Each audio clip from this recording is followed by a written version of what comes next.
Welcome on in. It's BigTrain.tv, and for the first time before a game, you're actually seeing Nick and I's faces. So just a refresher, that's Nick Poor. I'm Allie Navarrete, and we're your broadcast crew here for Big Train TV this summer, and we're finally finding our bearings, which is why you're finally seeing our faces.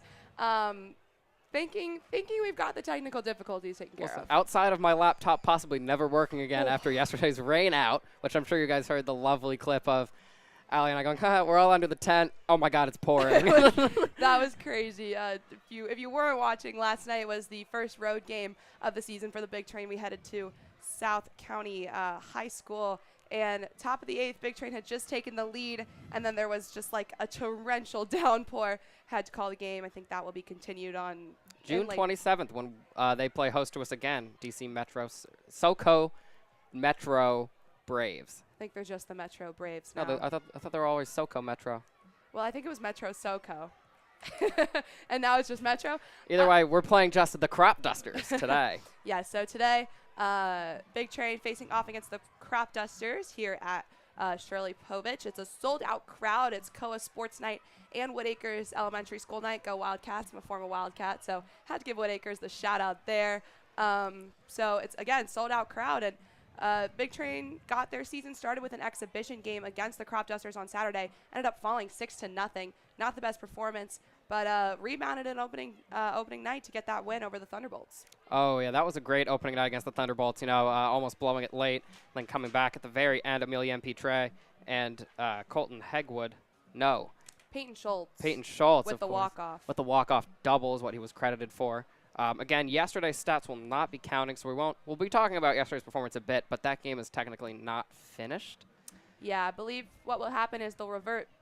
Unfortunately for the Big Train, they will revert back to what the score was coming into the 8th inning, so it will be tied at 3-all when that game continues on June 27th. They'll play those two final innings before they get into their next matchup, which is unfortunate, but I guess that's just league rules. So despite 2 games of play, your Big Train are 1-0. Put my hand closer to it. 1-0, and the Cropdusters are 0-1 after they lost, going up against the Alexandria Aces. I believe they lost 8-4. There were some solid performances in that game. We'll talk about those players as they appear. But possibility for them to bounce back against a team they know they can beat. They did beat us. Because it was not a full-strength big team, though. Yeah. Now out on the field for the Big Train is Sean Lane. Yes, exactly. So Sean Lane was playing. He plays for the University of Maryland. He was playing in a NCAA tournament regional in College Park. Then that, obviously, if you keep up with college baseball, you know that Maryland has been eliminated from the tournament. But he came back made quite a name for himself immediately, hitting a double, I believe it was, to kind of propel the Big Train to that win over the Thunderbolts in the bottom of the 9th. And then he played last night at first base, so we'll be seeing him again there tonight, and he's definitely making a difference for this Bethesda team. Yeah, he's caused some change-ups in the lineup from the last couple games. The only difference is going to be Lane at first, and Shavoni will be catching tonight, pushing Hegwood from the DH into right field and putting Wargo in the DH spot. So no Baylor Cobb tonight, although Coach did list him as a sub. He normally doesn't really put anything in that section, but he put Cobb. So that says that Cobb will probably be pinching at some point. His decision righty-lefty thing. Yeah, definitely. And, you got to try out still early in the season. Got to try out everybody who can be behind the plate. So Shavoni's turn tonight. And the Cropdusters will be Woodbury. And then the Big Train starting Connor Ball. Yes, Connor Ball coming up from Alabama for his first. Got the Annas mixed up, Anna and Bama. It'll be his first start for the Big Train. We've seen 2 Big Train starters so far, Braden Jones and Clark, getting the start last night, although that start technically didn't happen. But tell his elbow it didn't happen. The man was icing the whole thing because he's coming back from Tommy John and an ulnar radii tear. He did not look like a guy who tore his head into Tommy John. He looked great. Only pitched 2 innings, but it was a great showing for a guy who's coming back from injury. And now the Woodacres Elementary School students are headed to the field. The first pitch will be thrown out by Woodacres principal Marita Sherburne, who was my principal when I was there. She is retiring, so this is her final year in MCPS. just want to give her a shout out. She was an amazing administrator. She's done so much for this community. She'll be taking the first pitch. I know Bruce Adams is going to get on the mic soon. It's going to be quite loud, and we don't want that in the back of our broadcast. So we're going to step aside quickly, and we got to talk to Amelia and Trey and TJ Rogers, who had a fantastic double play last night. I got to talk to them before they sort of started getting warmed up. So we will kick it to that video while sort of the first pitch stuff is happening. But yeah. I'm Allie Navarrete here for BigTrain.tv. I've got TJ Rogers and Amelia and Trey. Last night game didn't quite finish over at South County High School, but before the rain came, these guys had one of the most awesome double plays that I've seen so far this season. Can you guys tell us a little bit about how that went down? Yeah, so he made the play, so I'm going to let it. I don't know. It was kind of a little flare out to right center, and it was kind of like over the top of my head, and I just reached up, got it, and then I heard him talking to me, so I just turned around and I threw it right to him. So that was a great play. Was a great play. Very exciting to watch. And so today we're going to be playing the only Cropdusters. You guys already played them first exhibition game on Saturday. Didn't quite go the Big Train's way. What's going to need to change today to make sure you guys come out on top? Well, we didn't hit very well the first day. I mean, we didn't really have great team ABs, but today's going to be different. We're going to have good team ABs. We're going to spread the ball over the field, and it's going to be a good day to hit. So. Yeah, I agree with him. I was on the bench during that game, but we'll do what TJ just said, and we'll be fine.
honestly. Oh. Welcome on in. BigTrain.tv. You're with Allie and Nick, getting ready here for the Big Train versus the Cropdusters. Third game of the regular season here at Shirley Povich Field. Shared a lovely national anthem from the students of Woodacres Elementary School. Now we're fired up for the game. Yeah, we were looking straight at Top Gun. They were looking like it, but we got the headsets too. I know. Nick and I are fully fitted up here with our headsets and our sunglasses. Very exciting stuff. If Be Real will let me be real, this could be an iconic moment. It will. Sorry, I had to pause for a photo there, folks. Oh, Anyways. yeah. Sorry, the snap, the gram eats first, or the reel, whatever. Up to bat first here in the top of the first will be the Cropdusters, so we'll get you that Big Train fielding lineup. On the mound is Connor Ball. Then we've got Lane at first, Rogers at second, Schultz at third, Petre at shortstop, your outfield, Felix left, Wingett center, Hegwood right, and then Shavoni in his behind-the-plate debut for the Big Train today. Connor Ball out of Alabama taking the mound tonight. His first start for the Big Train. He's following the footsteps of Brandon Clark and Braden Jones, the first two starters that we've seen. They'll begin facing the Cropdusters. Up first in their batting lineup is Gingerich. And then it'll go to Wright, Nichols, Trithal, Leach, Calabrese, Brait, Millen, and Pirapevel. Wes Gingerich, one of two Illinois State players on this team from Taylor Ridge, Illinois. Is that anywhere near Chicago, Evanston? Believe it's not, but love to see a Midwest kid in the Ripken League for sure. He is 1 for 3 on the season with a walk, and he scored a run. That's Wes Gingerich up first. Oh, yeah, you guys are liking these high-tech graphics? We've been working hard on this. We have been working hard. Allie got here at like 3 p.m. First pitch in from Ball, bunt from Gingerich. Fouled left. Interesting choice to get the day started. Also, we're super excited to have a visual element for you guys, not just because we're able to show ourselves, because now we have the game. We have a new tripod that we're going to be using because that has a mechanical setup that we might be able to put it down on the third baseline. We've got big dreams here for this broadcast, and we're excited to bring them to you. Yeah, last night was full of obstacles, but second pitch in from Ball, swung on and missed by Gingerich, so strike two. Off to a good start here in control. It's a lefty-lefty matchup. Woodbury on the mound for the Cropdusters as well. Ball pitch in. Gingerich hit out to right field. Right into the glove of Wingett, so that'll be out number one. That's what we like to see. That was it was a decent amount of contact, but mostly under the ball. That was a pop-up, very easy for Wingett. Wonder if Ball is that kind of pitcher. You know, it's risky in college to be a pop-fly pitcher because you're playing with the aluminum bats. But with these wood bats, you can kind of consistently generate high balls for your infielders and your outfielders to just field with ease and keep moving. Up next for the Cropdusters is Tyler Wright out of Millersville, playing at third base. A lot of Millersville in this league. There is. Swung and missed there for strike one.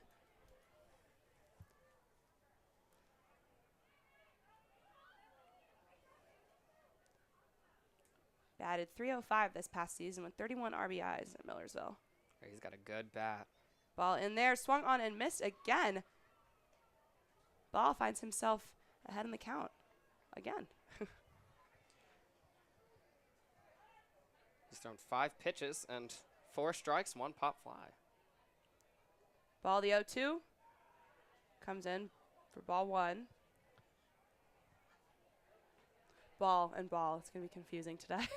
Ball with the ball, yeah. Ball with the ball on the mound. Tyler Wright's off-the-field hobbies include video games, spending time at the beach, and cornhole. Oh, cornhole. I love cornhole. The 1-2.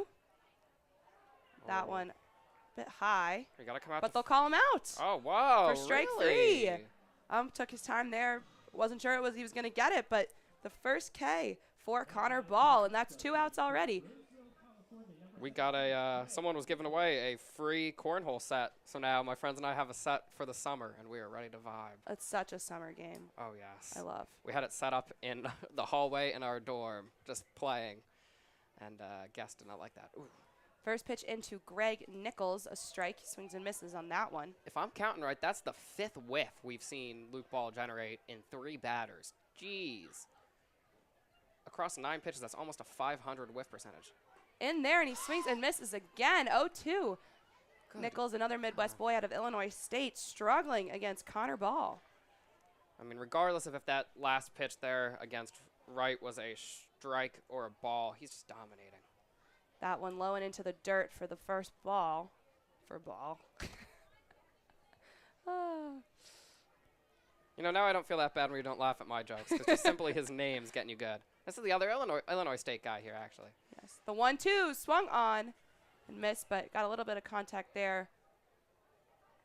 Fouled back. Greg Nichols, an extremely good 97.4 fielding percentage. Again, I mentioned this before, but 94% is the big league cutoff for a strong fielder. It's like the Mendoza line of fielding. 97% is impressive. The 1-2 from Ball. That one left for ball 2, even count. Sun just setting here over the Pove, and it's interesting. The third base line is. That one hit out, believed foul to right field, so still even count, 2-2. And there's just such a great crowd here tonight, Nick. I know. That's what I was trying to say, and I could not get through my words. I thought that's what you were trying to say, so I was trying to capture it for you. I believe there are 300 students from the elementary school here today. Something like that. Our assistant GM, Patrick Chapman, was quite stressed. The 2-2 pitch swung out deep into right field, center field, and right into the glove of Hegwood. So that'll be another fly, and it'll be out 3, the 1-2-3 inning for Connor Ball. When we're back, it'll be Garrett Felix at the plate for the Big.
Leading off here in the bottom of the first for the Big Train is the left fielder, Garrett Felix.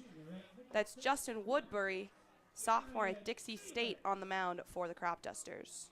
Dixie State in the Western Athletic Conference, alongside schools such as Nevada. First pitch in from Woodbury. Bit high for ball 1.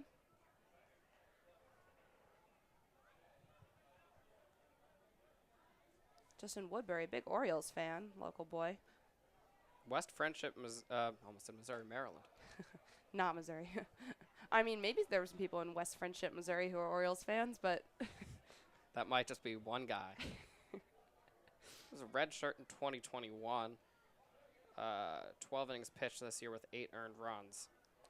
But 13 strikeouts to 8 walks based on balls. Struggling right now. Count at 3-0. I was just about to commend his ability to keep a walk rate down despite coming back from injury. And here we are. Commentators curse just for thinking it. Woodbury in. That'll be a strike, so fighting back now. Against a hitter like Garrett Felix, it's going to be hard to regain that control. Also, I think Garrett Felix has single-handedly made me a Nichols State baseball fan. Because I need a sport to watch from the West Coast, or from, actually they're in the South, never mind. I need a West Coast team. And they're high for ball 4, so Garrett Felix walked, head into first. Up next for the big train is Emilien Pitre, the shortstop, the Canadian who plays for University of Kentucky.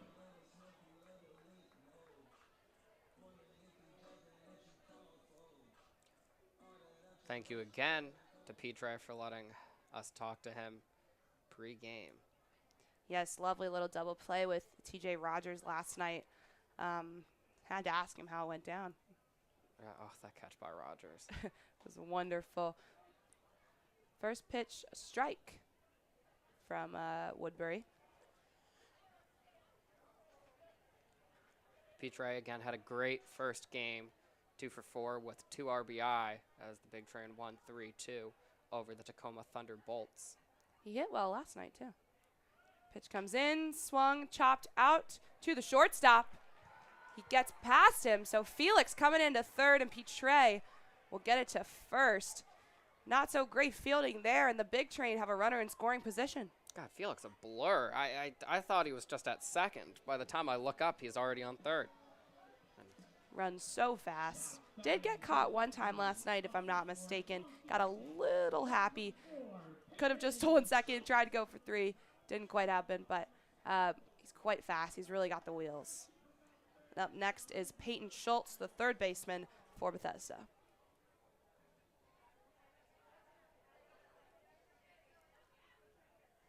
Schultz, another guy who had a great first full game with the walk-off double. Woodbury, first pitch in, a strike.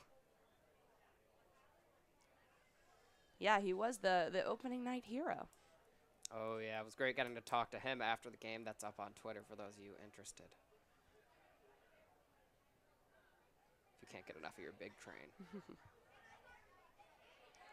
Woodbury in, Schultz hit out to right field, but right into the glove of Millen for out number 1. But Garrett Felix makes it home. Big Train up 1-0.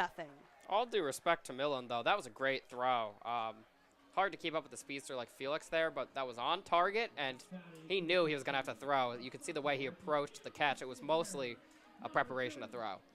Yeah, definitely a good effort there from the right fielder, Millen, but not enough to beat the wheels on Garrett Felix. The Big Train find themselves in the lead. Oh, Sean Lane walking up to All the Lights by Kanye. Good choice. Rihanna and Elton John's on that song. All the Lights? You didn't know that? I don't think so. Really? Yes. Pitre running for throw. second, and he gets there. Stolen base for Emilien Pitre. Terrible throw by Leach there. Yeah, not great fielding from the catcher, the Cropdusters catcher. Count at 1-0 here. Sean Lane at the plate. But yeah, Elton John is at the end. He's the guy singing, and he plays the piano through the entire track. Wow. The more you know. I'm a I'm huge a big Elton John fan.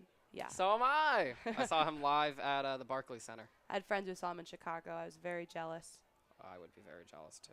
Pitre looking ready to go there at second base. Actually, I saw him live twice. Wow. He did that farewell performance for the Grammys where a bunch of other artists did his song. So I saw him, Sam Smith sang Daniel, Miley Cyrus sang The Bee Is Back.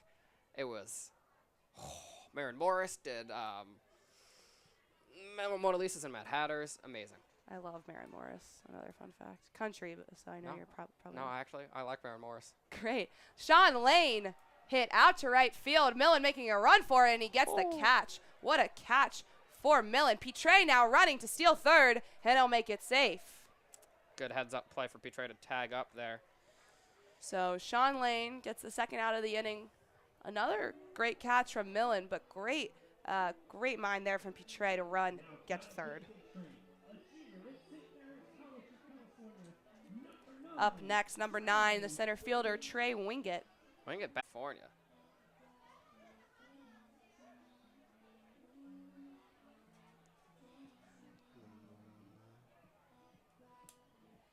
This is not what I would have picked for Trey Wingett. Me either, but I like Dancing in the Moonlight. It's a good song. Oh, it is. It's a little bit of it's one of those remixes, though. I don't know what these guys, where do they get these?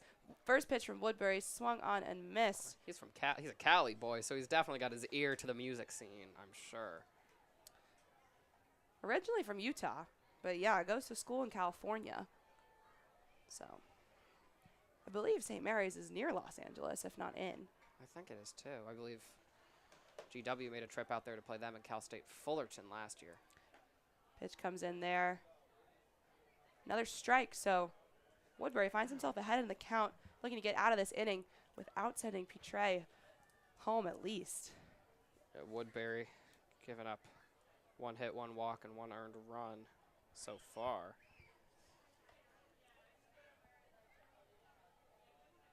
The 0-2 pitch. It'll do it. So Woodbury gets out of this one, striking out Trey Wingett, but not without a run from the Big Train. Garrett Felix runs home, and Big Train winning. We'll be back shortly with the second.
Welcome back to BigTrain.tv. I'm Allie Navarrete alongside Nick Poor. Batting for the Cropdusters here to lead off the top of the second is Trithal. Luke Trithal from UMBC, a Terrier. That's still Connor Ball on the mound with a 1-2-3 inning on top of the first. First pitch from Ball, swung, chopped right into the glove of Schultz, right to Sean Lane. Easy out there at first base for the Big Train. 1 pitch, 1 out.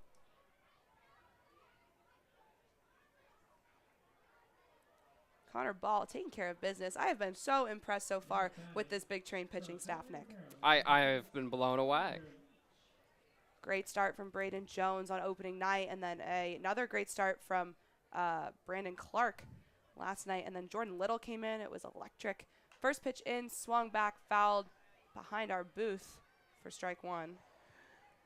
This is Tyler Leach, the catcher, a High Point University student from Bel Air, Maryland. Is that near here? Whenever someone's from Maryland, Nick's going to ask me if we're near there. I'll be doing it all season long with the same players, too. It's not too close, no. Is it towards Annapolis? I have no idea. You're really so then it could be near here. You are really exposing my lack of Maryland geography on these broadcasts each night. Strike there, 1-2 count. So what you're saying Ball. is you lied saying it's not near here. It could easily be like near here. I just know it's not near here. I don't know if it's toward Annapolis. All right. Ball with an even count. Wait, I really thought he tipped that. We're going to call that. Or maybe they'll call it a strike. Yeah, they're going to call it strike 3. Great. So it's another K for Connor Ball. I thought he tipped it too. Leach looks very disappointed. He probably thinks the same. We're up to Calabrese for the Cropdusters. JMU student, another local boy, if I'm correct. I will not ask you if his town is near here because I know it is. Bowie, Maryland. That's not that far. Yeah, that's not too far. That's not Montgomery County. Accessible by the Orange Line, though, so it's close to me. Close enough for me. Ball in there for another ball. So behind in the count for the first time in a while, 2-0. Ball with a pair of balls to start this ball game, or this inning. I just wanted another time to say ball.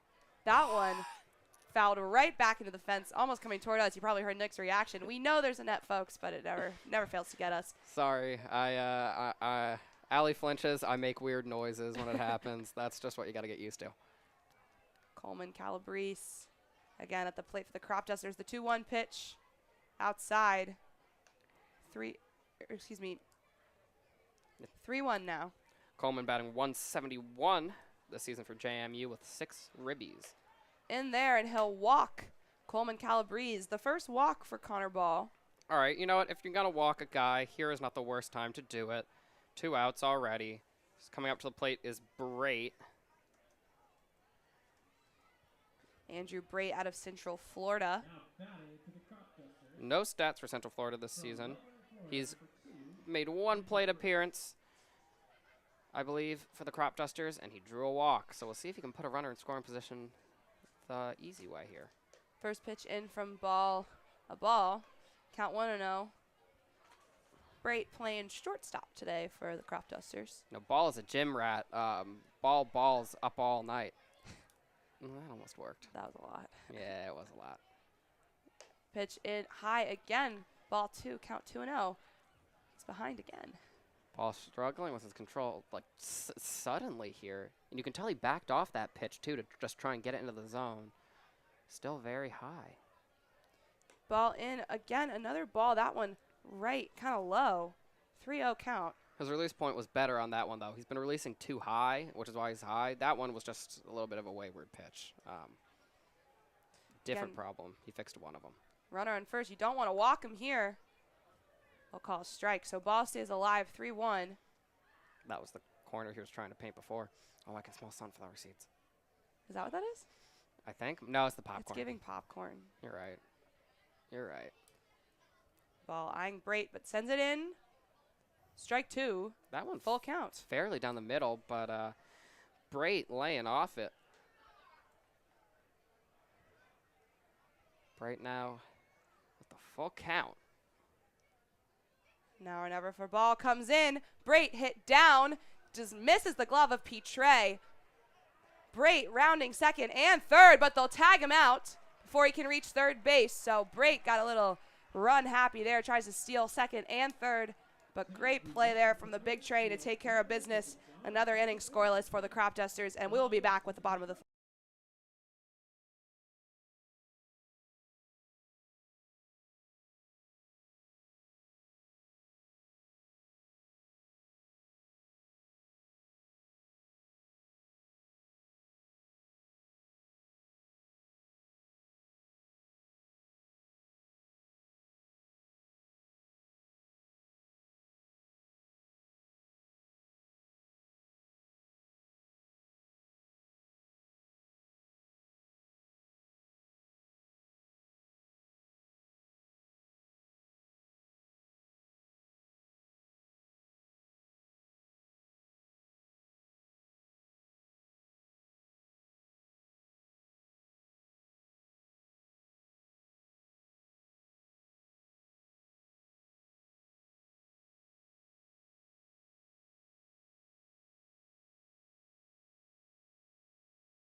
Leading off here in the bottom of the second for the Big Train as TJ Rogers spoke to us before the game about that lovely double play. He said they just got to hit better tonight than they did on Saturday against the Cropdusters.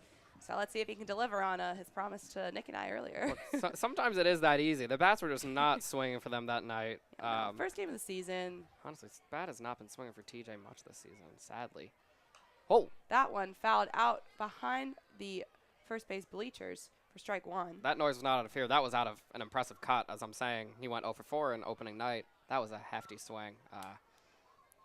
He's not afraid. Rogers was DHing earlier, but he's been getting the nod at second base, as he is tonight. Comes in from Woodbury, kind of high there. Ball one. He was trying to get that pitch to drop in, but it did not have the drop. Broke late like you want it to, but did not break enough.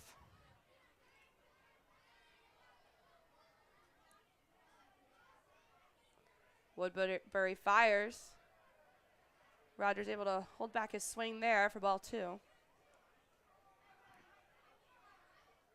Poor Cropdusters wearing the black unis today. I know, very hot. Big Train was wearing them last night, but there was no sun. Absolutely no sun. Just no sun. Woodbury there gets Rogers to swing, even count. Like a man with no daughters, no son. Or all daughters. Yeah, I messed that up. Wasn't even funny either way.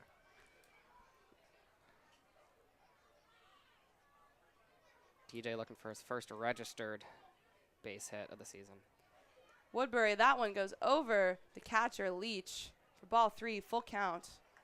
I believe he got on base yesterday, but that has not yet registered in the Cal Ripken Collegiate Baseball League. Yeah, lots of great stuff from the Big Train last night. Not going to fully register until we finish that game. Again, that'll be June 27th, so tune in for an extra 2 innings there. Swung and missed there from Rogers. Second strikeout of the day for Woodbury, and we're on to Colton Hegwood, the right fielder, who walks up to Desperado. That's one of my favorite walk-up songs.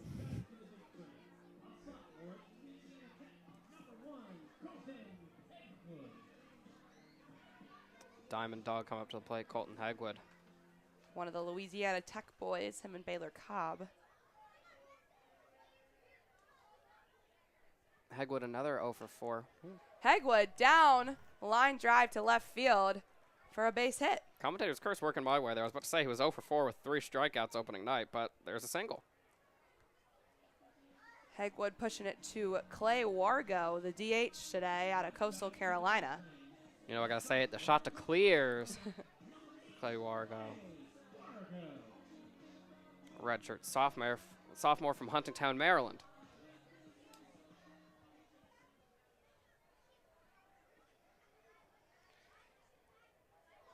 Woodbury trying to pick off Hegwood to start this at-bat. Not pick off a Temple's weak sauce, though. You got to go for it if you're going for it. Yeah, Hegwood just kind of stepped back almost, honestly. No rush there. First pitch in. Hegwood running towards second base. Will he make it?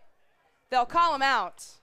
Tag there from Calabrese, the second baseman for the Cropdusters. So Hegwood registers the second out of the inning. Count at 1-0 here as Clay Wargo tries to keep the Big Train alive in the bottom of the second. Wargo had a chance to advance the runner there. But sadly now base is empty. Woodbury in for a strike, count at 1-1. No clue what overcame me there.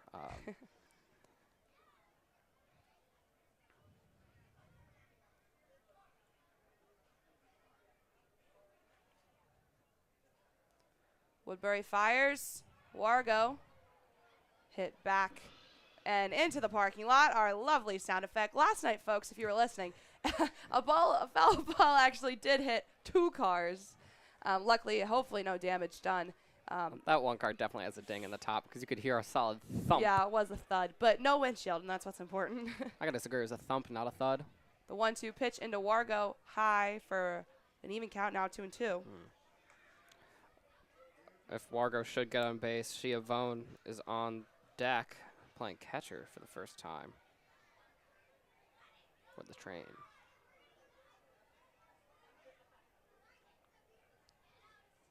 Woodbury, the 2-2, swung down to the third baseman, and he bobbles it. So Clay Wargo safely to first base.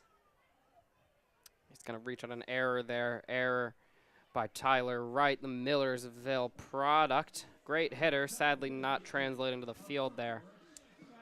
Jason Shavoni up next, again making his behind-the-plate debut for the Big Train today and rounding off this batting lineup. I believe I have a fun fact about Shavoni that is tied to this article, if it will load on my phone.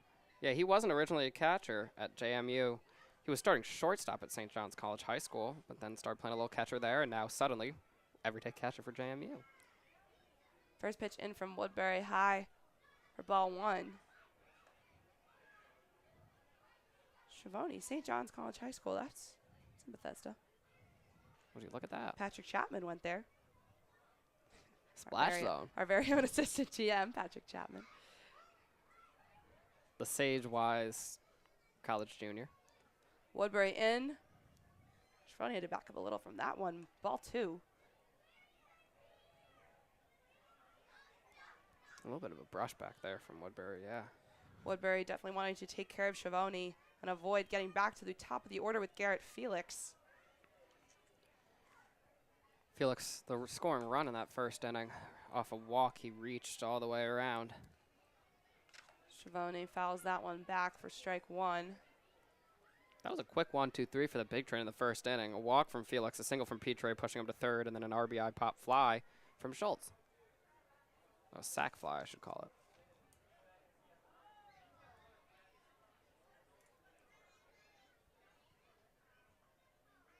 Woodbury taking his time. Eyeing Wargo at first. Take a pause. Count 2-1. Again, 2 outs here in the bottom of the second. Runner on first. Shavoni 1 for 3 with a double in that opening night game for the Big Train. 2-1 pitch from Woodbury. Swung on and missed. Shavoni. So count it 2-2. Nice deceptive pitch from Woodbury there. Some hand side movement, actually. Deceiving the batter. Woodbury with a chance here to end the second inning. Sends it in for ball 3, so full count. Big slide from Leach there to stay in front. Like, you can see it behind home plate. Even on the broadcast, there's this deep divot from his leg just kind of dragging across. Surprised he didn't sweep the leg of the umpire. Again, full count here.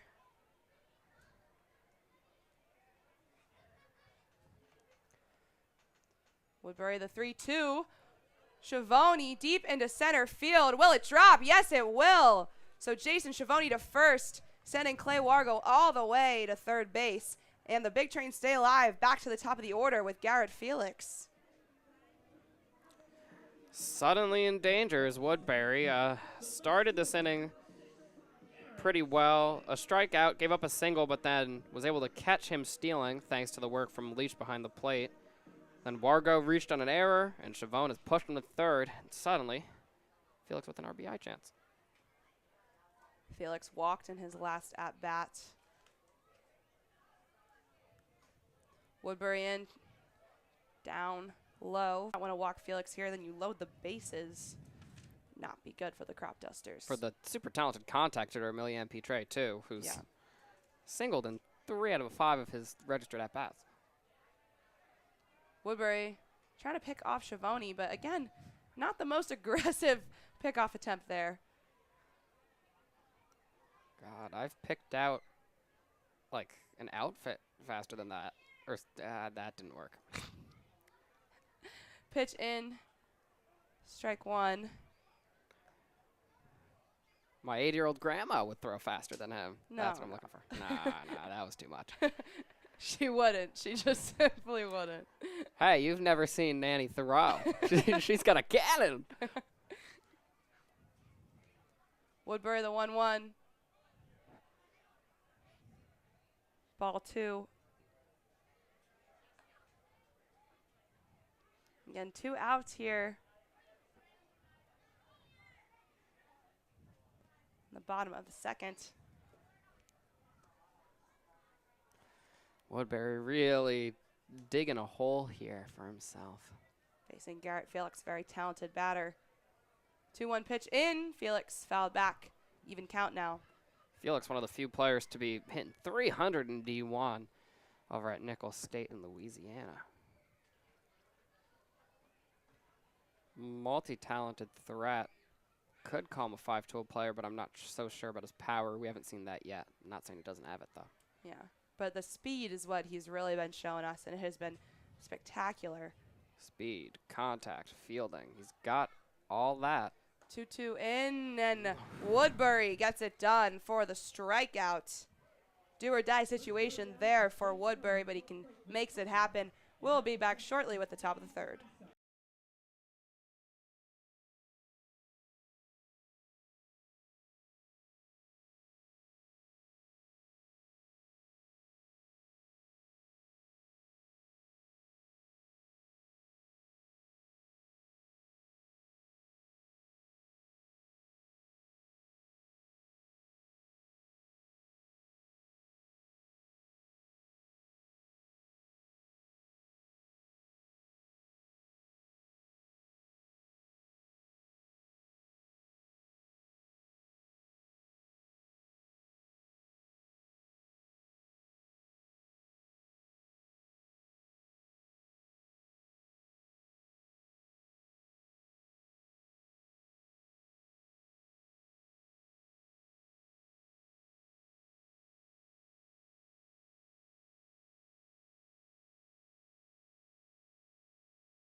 Oh, yeah.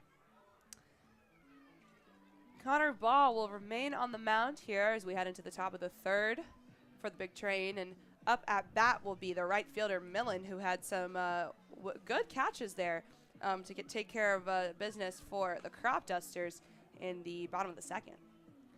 Jack Millen out of Florida Atlantic University, lefty, batted just .095 in 21 at-bats for Florida Atlantic this year.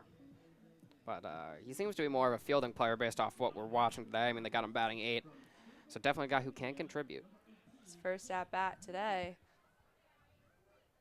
Again, that's still Connor Ball for the Big Train pitching. First pitch in from Ball. Beautiful way to start. Count of 0-1.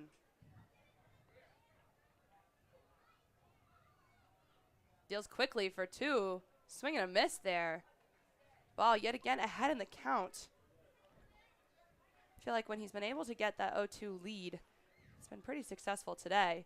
He'll deal the third one quickly again. That one a bit high for Ball.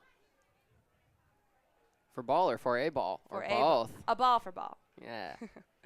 Oh, having so much fun with that. The 1-2 down low. So now we're even. He's lost a bit of his sequencing here now that the high and the low have missed. It'll be interesting to see what he goes with. Still moving quickly. The 2-2 into the dirt. Full count. Oh, went from 0-2 to full count. You hate to watch a pitcher below a count like that. Still moving quick. The 3-2 high. He'll walk Millen. Second walk of the day for Ball. Not a great way to lead off here in the top of the third. Now he'll face Pavel, the left fielder. From East Stroudsburg University. Bats lefty but throws righty from Bethlehem, Pennsylvania. First pitch in. Almost hits Pavel. Dang, almost sent him back to the manger with that one. Bethlehem. Yeah, that wasn't Pavel with some pretty impressive stats. Batted .310. 3 home runs for East Stroudsburg. D3 stats, I believe, but still, when you're hitting .310 in any league, that is impressive. .429 slugging, 31 RBIs, pretty good. Ball in for another ball. Count 2-1. Ball, 2 walks, 2 Ks here so far. Pitch in, chopped right into the glove of Sean Lane. He'll get it to the second baseman. They will not get him out at first. So Pierre Pavel safe at first. Millen out at second. Great fielding there to avoid getting a runner in scoring position. First out. Great turn from Sean Lane there. I did not expect him to be that fluid as a defender to just take it and turn like he did. Well, that's Big Ten baseball. All right. We get it. You've never seen A10 baseball. We really know how to. No, we know how to draw walks. That's about it. Wes Gingrich. Yes. Back to the top. Number 6 leading off for the Cropdusters, and number 6 leading off for the Big Train, Felix and Gingerich. Gingerich flew out in his last at bat. Swung on and missed 2 in a row. 0-2 count.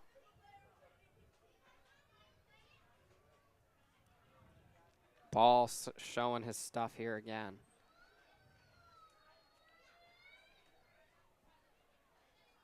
Ball, the 0-2 pitch wide for count now 1-2. Again, Millen. Well, that's Pierre Pavel. Out on first. Got it. Swung and missed on again for Gingrich. So another K for Connor Ball. That's the third of the evening. And we're back to right for the Cropdusters. Wright was the first K of the game earlier today. Ball doing extremely well against that opening 3 batters. 2 flyouts, 2 Ks as he faces the 5th of those 3. Or out of those 3, he's facing one of them for the 5th time. 2 outs here. Wright struck out in his last at-bat. And he'll swing and miss there for strike 1. Connor Ball's getting some whiffs yet again. We saw a lot of that in the first inning. Honestly, against these same guys, they just don't seem to know how to keep up with him. Perhaps it's actually the top of the order. That will be Ball's sweet spot tonight. Again, we've seen a lot of 3-inning stints from the Big Train, so this could be a great way to get this batter and the next one to end his time here. That one in. Great fielding there from Shavoni out to second baseman Rogers, but Pierre Pavel will successfully steal second base. You can't ask for a better throw. I guess you could ask for better pop time, possibly. He did seem to I think Wargo and Cobb are quicker on the pop, but that throw is extremely accurate. Yeah. Not enough, though, to get Pierre Pavel. So Pierre Pavel in scoring position. 0-2 pitch about to come in from Ball. Here comes. Wright holds back his swing for ball 1. Count 1-2.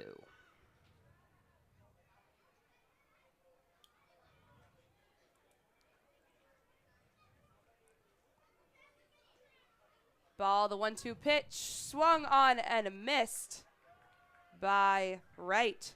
So 4th K of the day for Connor Ball. Big Train stay alive with their 1-0 lead, and we'll be back with you with Emilian Pitre to lead off the bottom of the 3rd.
leading off here in the bottom of the third for the Big Train, Emilian Pitre, the shortstop.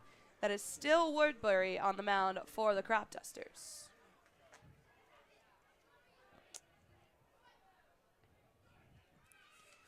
Woodbury, first pitch. Release a bit wild, but he will get strike one. Pitre 3 for 5 on the season. 3 singles. Great contact hitting from the number 2 slot. Some commotion from the Woodacres Elementary kids right now. Huge swing and a miss there for Pitre. Count 0-2. I haven't seen Pitre go after a ball that hard. Sadly deceived by Woodbury there, who's got 3 Ks on the day and looking for a 4th.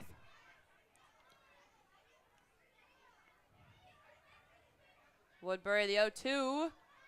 Little hit out, but they'll get it to first. So a little hit in front of the plate there for Pitre, but easily fielded to the first baseman, out number 1.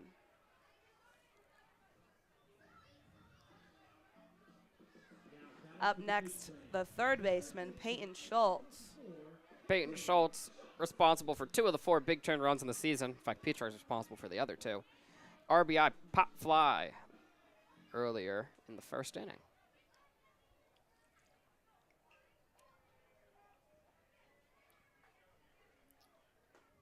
First pitch from Woodbury, strike. So we've got a leak in the roof in here. Leftover rain from last night. Okay. I don't know why that was the explanation I went with. Pitch in again from Woodbury, ball 1, count 1-1.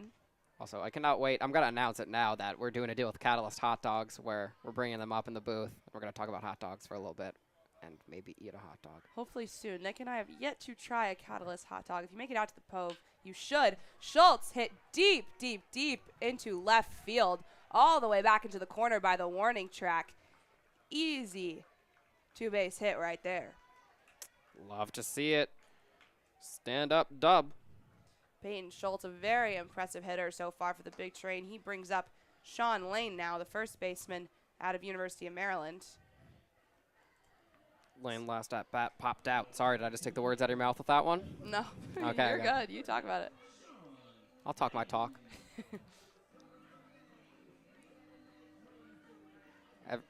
He's a Kanye guy. His other walk-up song's All the Lights. Yeah. Specifically a My Beautiful Dark Twisted Fantasy guy, which is modern Kanye's best album. Are there eras of Kanye? Yeah. Definitely. In there, Lane holds his bat, ball 1. Big difference is young Kanye before his mother passed away, and then Kanye after his mother passed away. Young Kanye is the best one before he kind of realized he was famous. Late registration. Favorite is Graduation, though.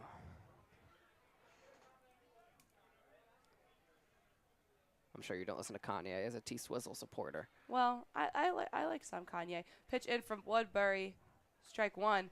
Yeah, some people are. I am a huge Swiftie. This is true, but I don't support his actions toward her. However, Yeah. I like some of his music. Have you seen I'm the not gonna lie. guy they go up to on TikTok and they ask him if you could fight one rapper, who would it be? He said Kanye, and then tears off his jacket and reveals a Taylor Swift shirt. I have not, but I would love to see that I will be video. sending that to you at the break and play. Woodbury way high there, ball 2. Again, Schultz with the double, so he's out on second in scoring position. Sean Lane here with the 2-1 count. Sean Lane, a power bat and cleanup here. Great opportunity for him to score his first ribby of the Big Train season. Woodbury fires in, swung and miss from Lane, even count now.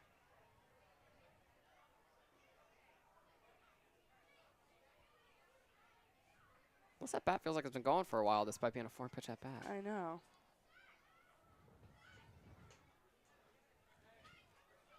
Some of the kids brought their backpacks. Adorable. Woodbury is taking his time dealing. In the 2-2, swing and a miss for Sean Lane, who I believe also had 2 strikeouts last night. So the Terps struggling a little bit here to get started. And that'll be out number 2 for the Big Train. What's it called when a turtle is stuck on its back? There's a word for that. Oh. The only word coming to mind is beached, like beach whale. I think it's different than that. I'm not sure. Anyways, up now, center fielder Trey Wingett for the Big Train. Again, Peyton Schultz out there, lone runner on second. Well, actually, apparently they can like flip themselves back over, so I don't even think it's a thing. So Sean Lane is ready to rebound is what we're hearing. Yeah, he's going to flip himself right back over. That one in for strike one for Woodbury. Another walk-up song that I very much enjoy is Trey Wingett. Beast of Burden. Wingett struck out in the second inning.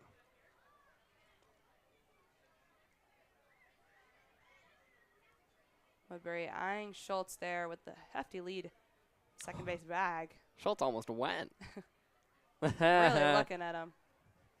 That was a little bit of a game of chicken there between the two of them. Schultz kept going out. Woodbury kept looking back. Schultz really taking his lead.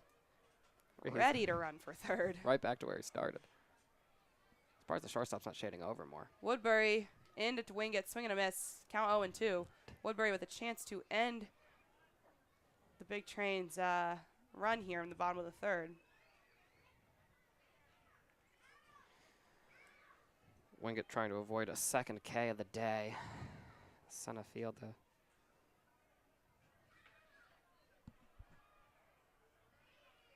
Woodbury into Wingett for a ball. Count at 1-2. Trey Wingett again. That first game, we didn't get to see a lot of him at the plate. Oh, still Schultz, though, easily stole third on that one.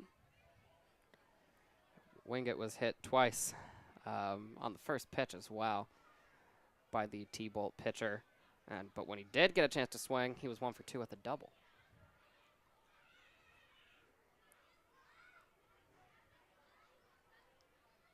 The 1-2 pitch from Woodbury. Wide, even count. Woodbury struggling to finish his dinner here, getting ahead 0-2 now, even count.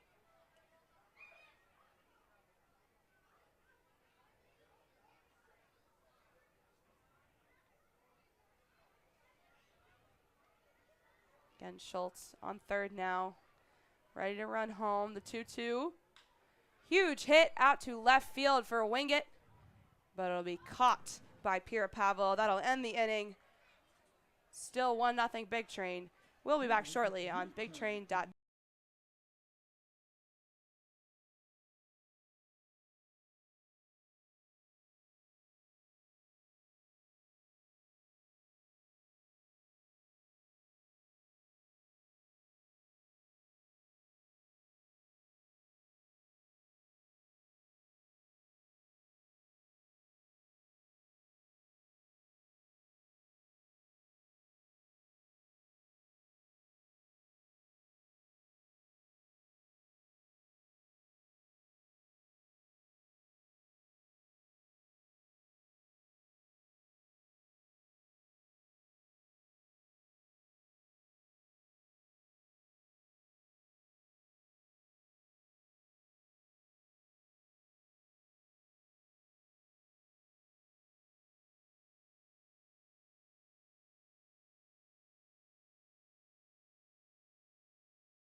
Pitching change for the Big Train.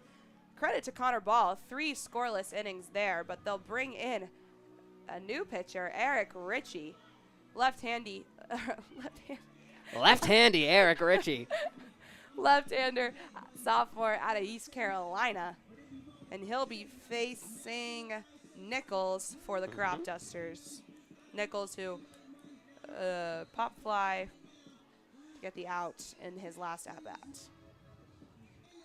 I love the way they're That's a cool censorship with the keyboard. Yeah. And that's Eric Richie, who I was very impressed with in his debut in the exhibition game. I believe it was on Sunday against the Senators. Richie, first pitch comes in. Ball 1. Eric Richie making his first official Big Train appearance from Telford, Pennsylvania. Richie in, swung, fouled back by Nichols for strike 1. From PA, plays in North Carolina, but up here in the MD. Got to pitch 6 innings for East Carolina this past season in his freshman year. Not too many, but very impressive for such a strong program. Richie in, strike 2. I don't think Richie made any appearances for. Oh, excuse me. I was reading the. We've Evan Marcinko pitched 6 innings at UNC Wilmington, if you were wondering. Swung on and missed there. They'll call it and out to lane easily for an out. So out 1 there at first base. Excuse me, yes, was reading the stats for another pitcher. You're good. My eyes deceive me, but Eric Richie did not see any time for East Carolina, but that just speaks to what a program that is. Hey, your point stud. Yeah, you're right. Up now, Trithal for the Cropdusters. Hoping Tyler Wright was at the plate. That's 3 straight Ks between Ball and Richie carrying over the lot from the last inning.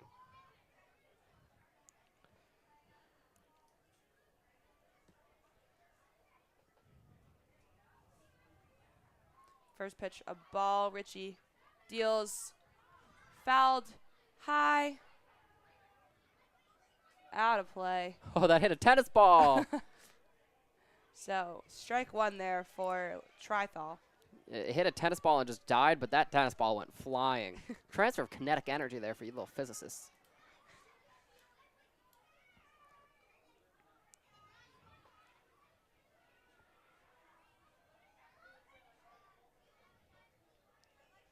Richie in, that one way left for ball 2. That had a lot of horizontal movement. Like it looked like it was coming middle and then just hammered itself towards his glove side. Sadly for the worse in terms of that pitch. Richie in, gets that one for the even count. Oh, that was well done to paint that bottom corner. That's so hard for in that lefty-lefty matchup for that batter to get to. Richie the 2-2. A ball, full count. Went back to the well for that same pitch. I don't blame him. Sadly, just missed.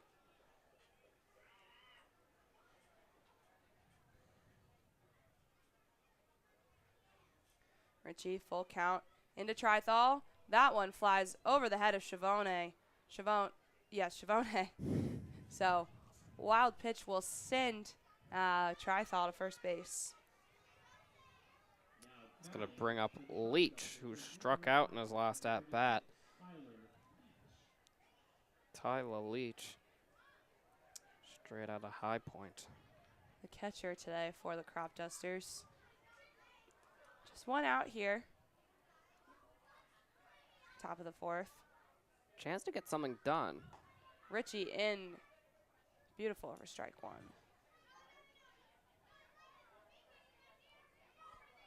This is arguably, oh no, they had a runner on second earlier, but this is a good chance for the Dusters here with only 1 out, middle of the order.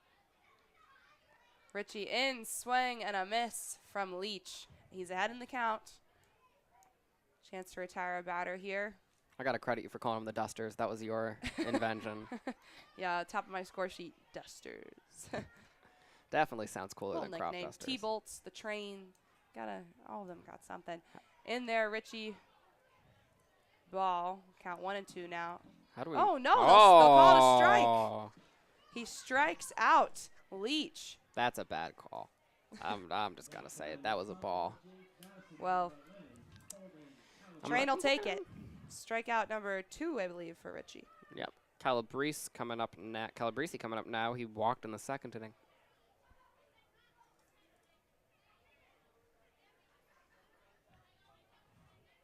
First pitch into Calabrese. Ball.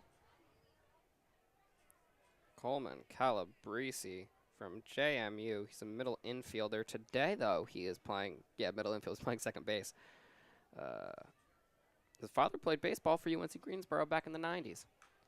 Calabrese fouls behind him for a strike. Any athletes in your family, Allie?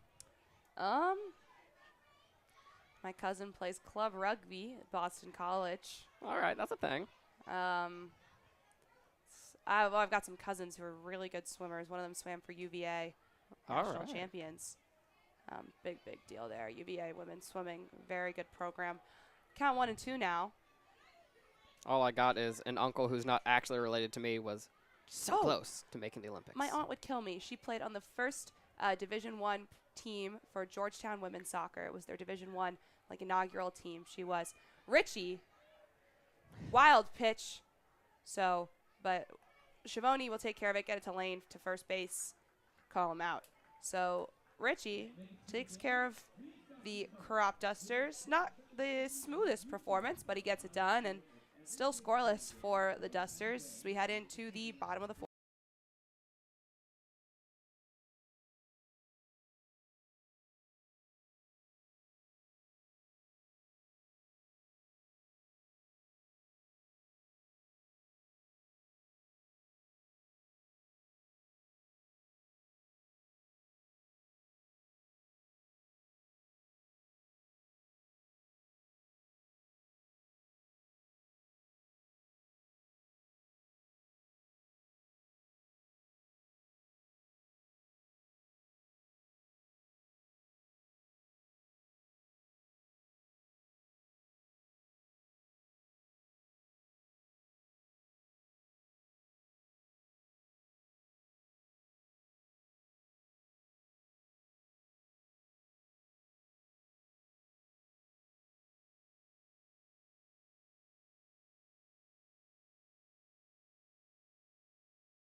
Leading off here for the Big Train in the bottom of the fourth is TJ Rogers, the second baseman, still pitching as number 19 out there for the Cropdusters, Woodbury.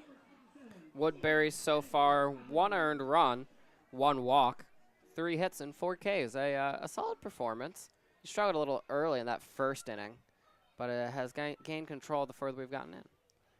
Woodbury, and that one will be a strike. Rogers showing bunt there. Interesting to see Rogers showing bunt. He did strike out last time, but he's by no means a bad bat. In fact, he's been playing DH at many opportunities for this team. Next pitch in. Call a strike again, 0-2. Yeah, running him up on the inside there. That was well done. Well-placed pitch for the Duster. It's not easy to paint the inside lefty-righty. Woodbury the 0-2. Rogers hit deep into center field. That'll drop. So Rogers with a single. Bad pitch from Woodbury there. Left that sweet hanging over the middle of the plate. Great level swing from Rogers to open up this inning for the Big Train. And up next, the right fielder, Colton Hegwood. Oh, what's his name? It's Colton Hegwood, first baseman, caught stealing. Last inning, though. Or sorry, singled last inning, caught stealing. Snoop Doggy Dog.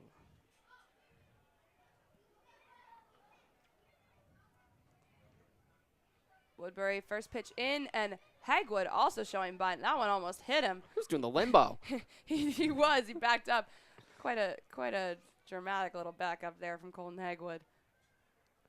Colton Hegwood from Louisiana Tech going to take a second there.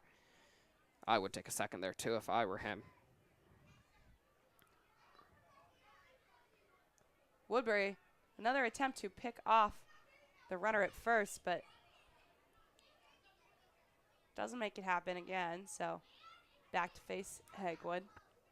Count at 1-0.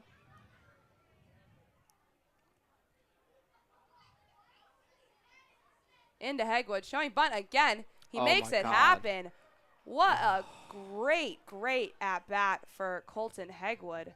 Oh, and it will roll out foul. Just kidding. Sorry. That one was almost in play. I wanted to let you stay happy there because I was also like, oh, my God, the beauty of bunting. And it just went foul. That would have been textbook bunting from Colton Hegwood. It just rolled out. I was quite excited. Right idea, just missed. I love a good bunt single. So 1-2 now. It's the count for Colton Hegwood. Rogers still out there on first. Hegwood trying to get on base for the second time today. Woodbury into Hegwood. Way down in the dirt for the ball. Very late release from Woodbury there. He overextended, I believe, on that. His form was too open.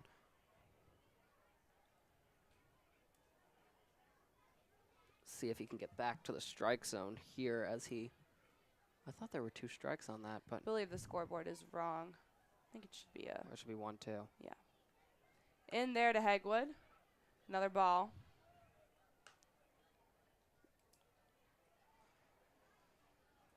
Playing at a great pace today. 1 hour, 4 innings almost completed. It's been a very defensive game.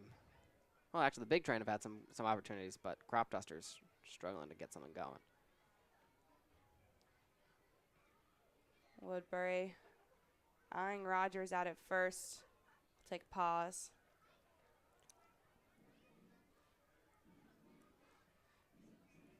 Big Train DJ looking to get the crowd rowdy. It's a beautiful night here at Shirley Povich, we should mention. Great weather, arguably our best weather we've had so far for one of these games. Definitely the best weather we've had in a while. Okay, 2 days of rain, but still. In, fouled back.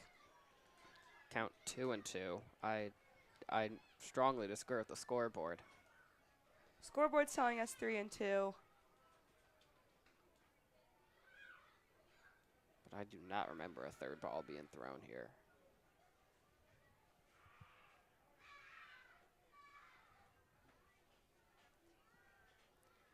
Either way, Hegwood with 2 strikes here. Pitch comes in. Fouled back again, so he'll stay alive.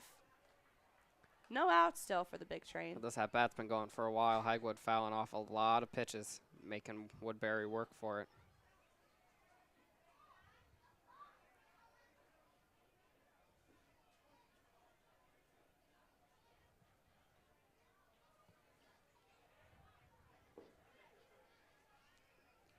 Woodbury into Hegwood. And they'll call it a strike. So Woodbury records his 5th K on the night. Colton Hegwood with the strikeout will bring up Clay Wargo, the DH for the Big Train. Wargo, second inning, reached on an error from the third baseman as he bobbled a grounder. I'm going to take Woodbury out here. They're having a mound visit with Woodbury right now, and he's coming off. This is what I like, some proactive decisions to take a pitcher out. They probably had a pitch count limit. He got the K there, but he was fighting Colton Hegwood for quite some time. Pretty impressive performance from Woodbury, just with 5 strikeouts in his performance. Bring out a new pitcher. It's number 33 for the Cropdusters. Nate Vermillion, Jr. out of Frostburg. Davisonville, Maryland. Say it 10 times fast or whatever. Nate Vermillion coming to the mound, yes. What town is he from again? Davisonville. Nailed it, Allie. Got it that time.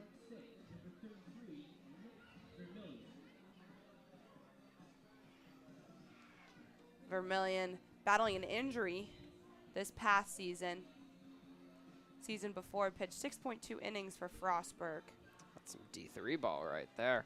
Likely looking to use the summer to sort of rehab. Summer ball, what a great opportunity for college baseball players to kind of get back into the swing of things.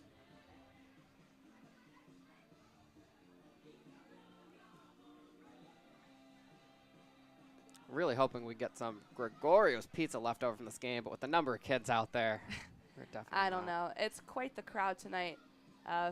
Sold out game. I'll tell you, the other day, I made a horrible mistake at the Montgomery Mall, and I went to, there's a hot dog place. Didn't even know there was a hot dog place. But what they do is they serve them all on a stick, like corn dog style, but it's like tempura as the shell.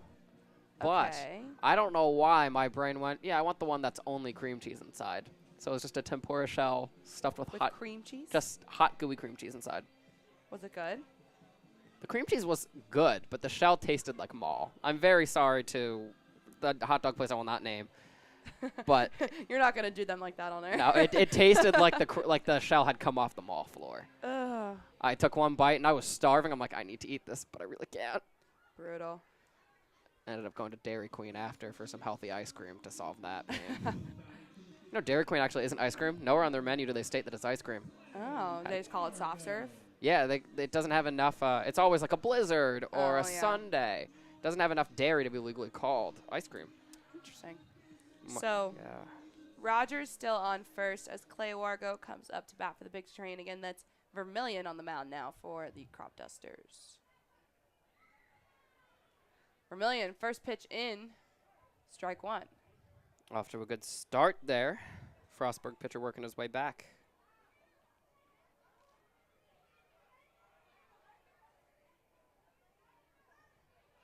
Try to pick off Rogers. He's safe, but a much quicker, more aggressive pickoff attempt there than we were seeing from Woodbury. Oh yeah, he is wide awake on that mound. In quickly there. Strike two. That was Vermillion making an impression early. That was a great pitch. That had some amazing trickery. I think I guess I'd call that a curveball. It broke late, went down and away, and he was just stuck watching. Vermillion, another aggressive pickoff attempt. Rogers coming home safe. Definitely not taking too much of a lead. The first base bag. Vermillion making a great first impression here. Vermillion in the 0-2. Swung on and missed there. Wargo. Vermillion taking care of his first batter with a K. All right, impressive stuff from Vermillion there. Keeping, keeping Rogers in check on first, and striking out Wargo in 3 pitches. Up next, back to the bottom of the Big Train batting order, Jason Shavoni. Shavoni singled in his last at-bat. That was in the 2nd inning. That one fouled back into the lobby area of the Shirley Povich. Strike one.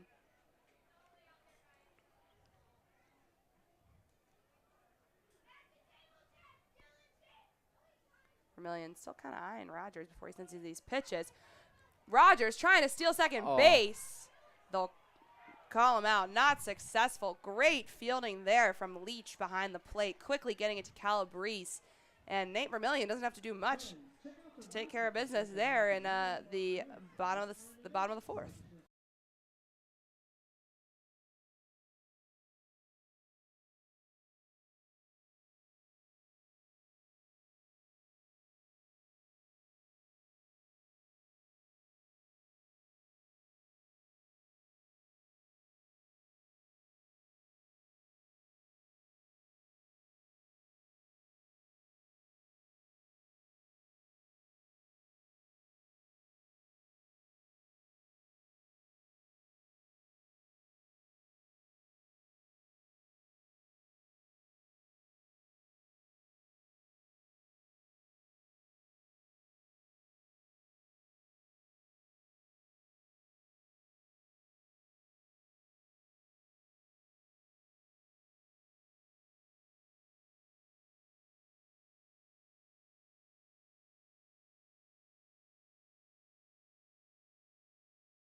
leading off here in the top of the 5th for the Cropdusters is Bray. Facing still Eric Richie, who recorded 3 Ks in his last inning. Facing a new challenge in Bray. He is the one hit for the Cropdusters in their 4 innings of play so far.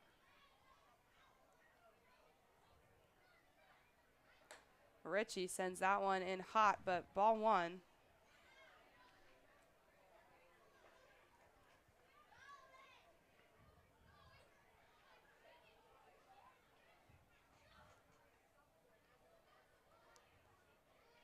Richie in for pitch 2, another ball. The first ball was close, but the second one, I can't make excuses for that. That was a far away pitch from the strike zone. Oh, more errors coming in now that we've lifted the blinds. I know, I was going to say, it feels like a new room in here.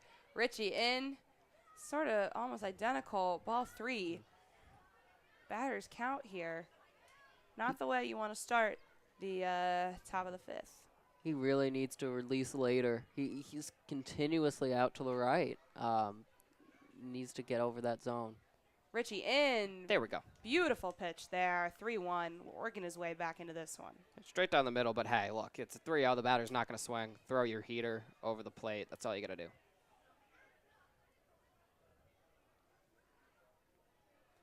Three-one the count. Richie fires. That one fouled away back into the parking lot. Suddenly, Richie 1 pitch away from his 4th strikeout. Completely fought. Love the fight here from Richie. Get back to that full count. He completely fought. I love the fight.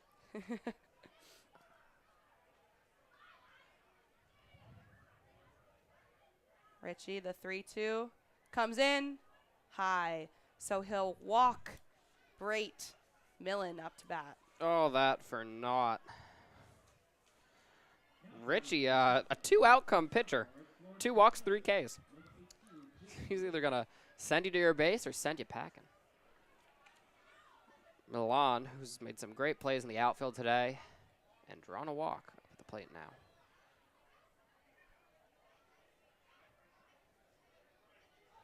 Richie, first pitch in, down low, ball 1. Looking like Connor on the mound with all those balls. He needs to find that zone. Again, facing Jake Millen out of Florida Atlantic, who walked in his last at-bat. Pitch comes in. Another ball. He overcompensated there. Now he's too far inside. He can't find the ball over the plate unless he's throwing it smack down the middle like he did that 3-0 pitch to Bray. Gotta find your pitch here. Richie, wild pitch to the right. Easy steal for Bray. Gets out to second. Count at 3-0 now, and a little mound meeting for Shavoni and Richie. What is going on, Richie? I really just struggling to throw strikes. I mean, that's your main job as a pitcher, right? And sadly now a runner on second. This is the best Cropduster opportunity we've seen since the first inning. Yeah, now Bray in scoring position. Count 3-0 here as he faces Millen. We've seen Richie climb back before. He's going to need to do it here. Bray, the same runner that was on second base when they had that opportunity in the second inning. Apologies. He's the guy leading the charge today, batting in the 7th spot. Pitch in, and he'll walk Millen. So Pierre Pavel up next, but a less than ideal start here on the mound for the top of the 5th for Eric Richie. Oh, 4-pitch walk is something you never like to see. Ben Pierre Pavel up next for the Cropdusters. Still no outs, and now runners on first and second. Ben Pierre Pavel stole a base after reaching on a fielder's choice in the 2nd inning. Apologies, the 3rd inning. In there, almost hits Pierre Pavel. Ball 1. All right, this is mound visit time. I think you got to take him out. All due respect, that was 6 or 7 straight balls, possibly more. He just doesn't have the stuff right now. I mean, it's lefty-lefty. Maybe you leave him in for this batter versus Pavel, but, oh, massive lead. Yeah, Bray taking a massive lead out in second. Little bunt for Pavel. Little bunt for the little runt, Pavel. I don't know. I just called him a runt. Sorry, Mr. Pavel. Not in play, though, so he'll head back to the plate. Count at 1-1. That is the first strike we've seen in a while, and it was off a bunt. Richie really having a tough performance here. He needs to wake up and smell the rose, smell the coffee here, because Cropdusters pushing here with no outs. Richie in. Another ball. Count 2-1. He just can't get his pitches over the plate. The lefty heater's moving too much to his left. Ladies and gentlemen at home, our right. He needs to keep that in the zone.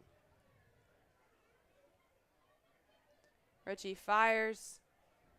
Pavel showing bunt again, but doesn't make contact. Count at 3-1. And Richie, you know, when he came out on Sunday in that Senators game, was just moving so quickly and really, really just throwing so hot. And tonight, it's not the same stuff. Where did that man go? And he had a decent start last inning, but really struggling here. Needs to fight back. Count at 3-1. Comes in. Strike 2. So he does got some fight. He does have some fight left in him. Full count. This is really where you need a strikeout, a ground ball. The one thing you can't do is throw another fastball too far over to our right and walk the batter. Bray taking a huge lead at second. Okay. So that's what he's been trying to do with the fastball here. Lefty-lefty, you can tie him up. He got it over the plate, but it was still close to the batter, and he fouled it off Oppo.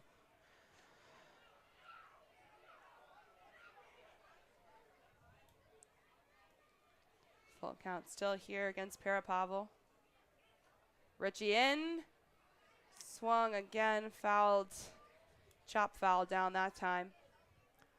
We're going to be reaching the 8th pitch of the at-bat here.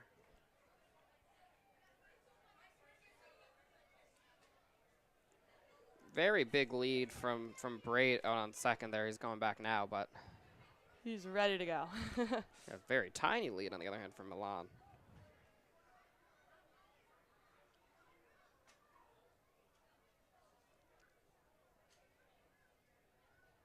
Richie in and almost hits Pavel, who falls to the ground. So another walk. That's 3 walks in a row for Eric Richie. And the Big Train coaching staff is coming out. I believe that'll be the end of the day for Eric. 3 batters, 3 walks. He has walked the bases loaded.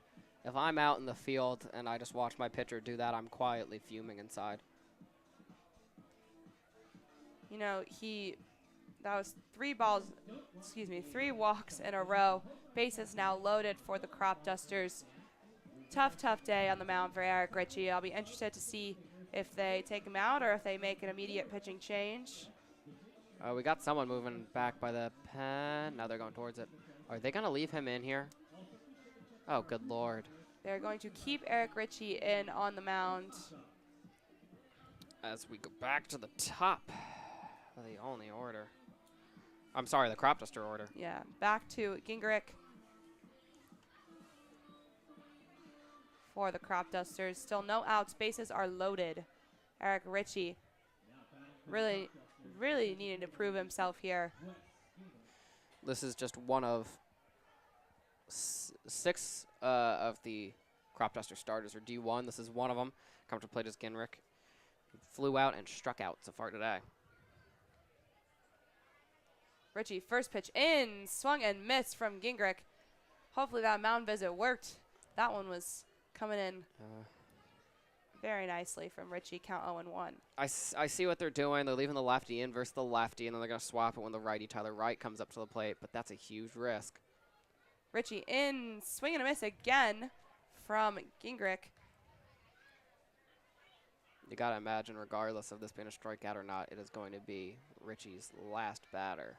And it has been the top of the order that's been striking out. Gingrich struck out in his last at-bat. That was facing a ball, but nonetheless. Oh, yeah, you're not running that up. So he will strike out there again. So Richie now moving on to face right. And that'll be second straight strikeout for Gingrich. But is Tyler Wright also a lefty, so he is going to stay in. I thought Tyler Wright was a righty. Richie with a great opportunity to prove himself here. Bases are loaded. If he can take care of business quickly, be a huge, huge nod to the Big Train coaching staff that he's got the stuff.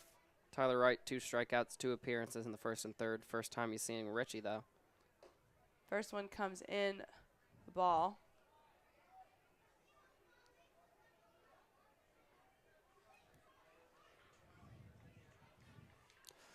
Now, it's all about how you follow up that initial ball. He did well in that last at-bat when he threw a strike first, but can he react after making a mistake?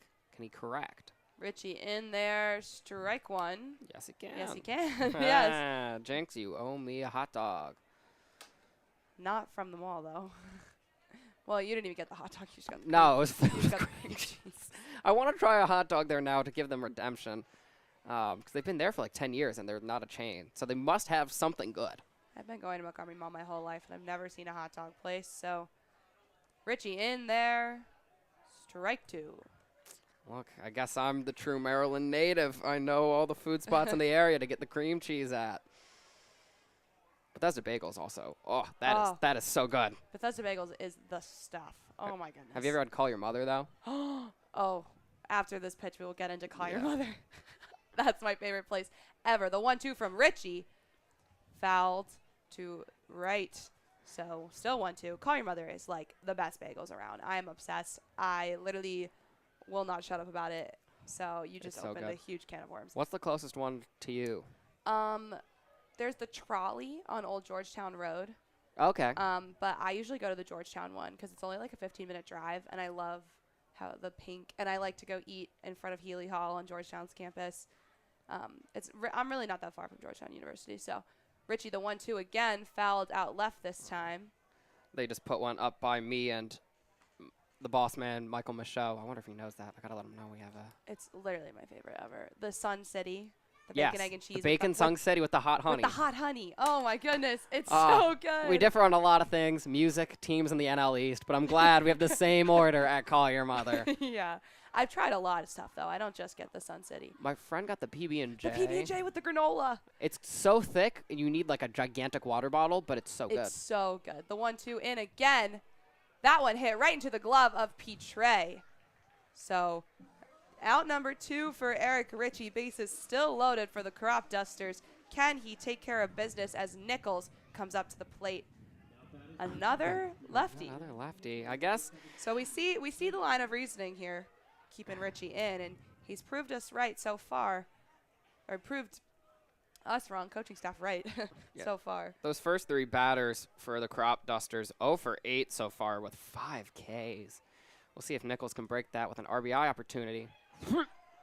That one comes in strike 1. That swing was in the wrong place, miles ahead. That was a great deception pitch from our boy Richie. Haven't seen a lot of that secondary pitch from him. I'm glad to see it worked there. Richie in, swung and missed there again from Nichols. Count 0-2. Bases are loaded again for the Cropdusters, but Eric Richie with a chance to rewrite the story of his top of the 5th. What an interesting game. 4 Ks, 4 walks for him so far. The 0-2 pitch from Richie, swung on and missed. Nichols strikes out. Eric Richie redeems himself, gets his 5th K of the day, and the Big Train do-or-die situation with the bases loaded are heading into the bottom of the 5th, still up 1-0.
Welcome to the bottom of the fifth here at Shirley Povich Field. I'm going to be doing a little play-by-play for a quick sec. Bottom of the fifth, stepping up. I'm sorry. Jason Shavoni went up, and the broadcaster, or our announcer friend, Richard, started saying it was Garrett Felix, and Shavoni just starts shaking his head. First pitch in. Whoa, that had some drop. Oh, my God. I am in love with Vermillion's breaking ball. Starts out 0-1 here. Weird talking to myself. I don't like it. I need Allie to come back. The 0-1. Ball high. Looking for the same pitch. No break on it, and that's what happens when your breaking ball doesn't break. It's a ball. Ha-ha! That was smart. That was funny to me. I missed the pity laugh. Count 1-1 here. Vermillion to Shavoni. Shavoni takes ball 2, count 2-1. It's a 2-1 count to Shavoni with Vermillion on the mound. And I will now stop doing play-by-play. I'm back, folks. Sorry. Had to step aside for a sec, but yes, 2-1 count for Jason Shavoni. That one fouled way behind left.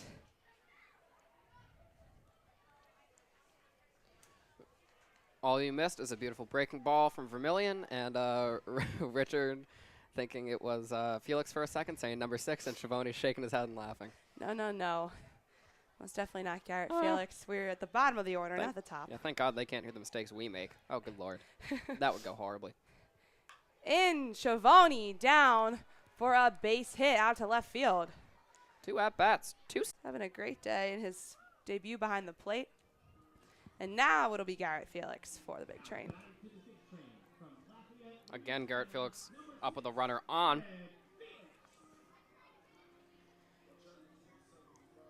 Failed to reach in his last 2 at-bats, if I'm correct. Oh, no, he walked and scored. The scoring run. Shows bunt. Shavoni out there on first. Felix, yes, showing bunt in that first. Apologies, I'm still in play-by-play It's mode. okay. I got to retool my brain. I honestly didn't even notice until I did. Vermillion there gets it in for ball. Felix showing bunt again. Should have heard how outstanding the conversation was, me talking to myself. By yourself. Just like. So, some I've heard, but Vermillion tries to pick off the runner at first, does not do so. People do it on their own. Yeah, I was going to say, I was listening to a Cubs, preseason game in an Uber one time in Chicago, and it was just one guy doing it by himself, and he just kept talking about the birds chirping. Vermillion in. Felix tries to bunt again, but that one fouled left, not in play. Count 1 and 2. Yeah, that ball had a lot of spin on it and just came off the bat like a corkscrew. Spiraling out off the bunt there. Surprised they're not letting Felix swing. Does bat 300 in D1.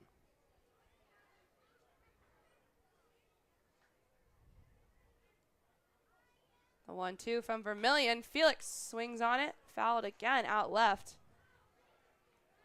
Oh, my God. Did anyone catch it? No, but it landed right next to kids who did not know it was coming. Oh, everyone okay?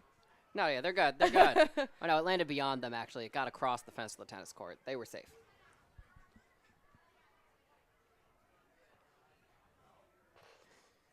Vermillion still eyeing Shavoni out there on first. That one way wide. Ball 2, even count now. Wonder if that was intentional to keep an eye on Shavoni.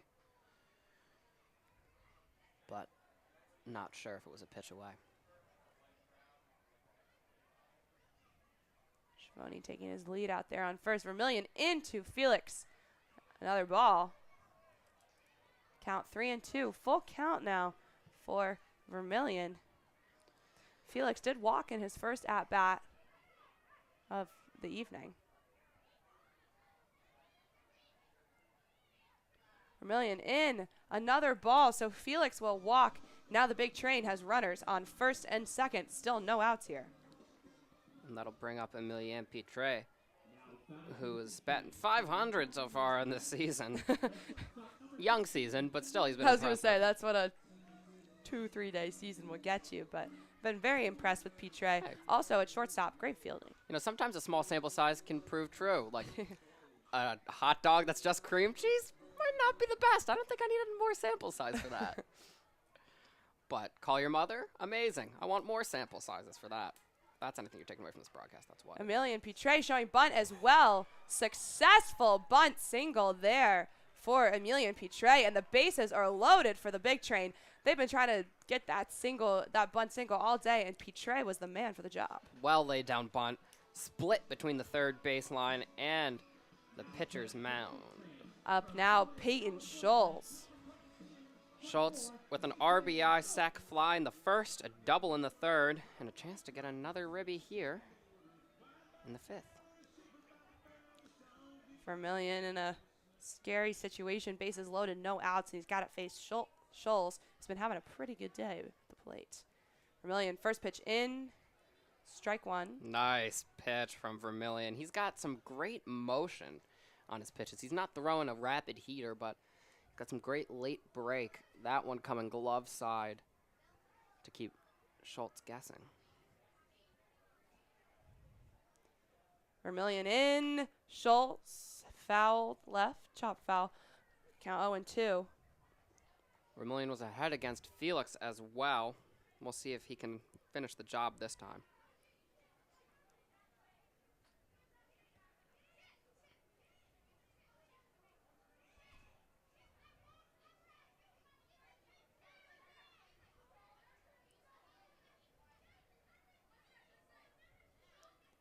Vermillion getting ready. The 0-2 pitch to Schultz. There'll be a ball into the dirt. Count 1-2. Vermillion on the day, 1 strikeout, 1 walk, 1 hit. Actually, 2 hits given up. Forgot to include that Emilian Petre bunt single.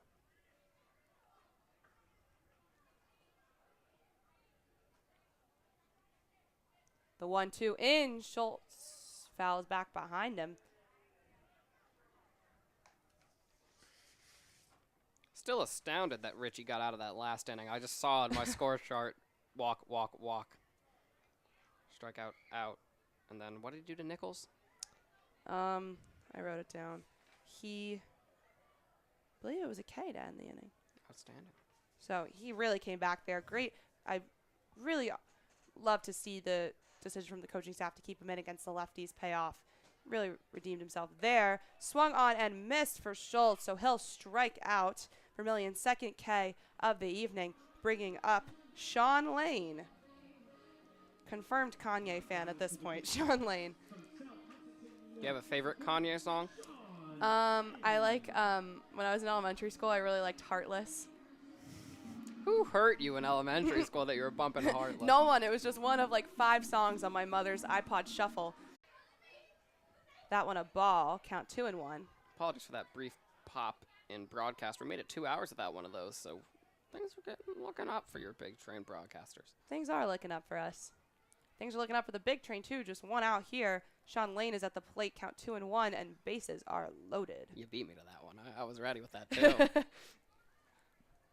I know a good transition when I see it. The 1-2 pitch from Vermillion.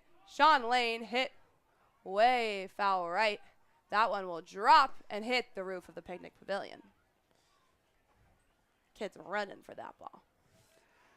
A lot less elementary kids already. Yeah, kids, attention spans. Baseball's a long sport. If you're a kid who likes baseball, kudos to you. Also, it's like 9 p.m. This is Yeah, nighttime. that too. Honestly, without this job, it might be nighttime for me, too.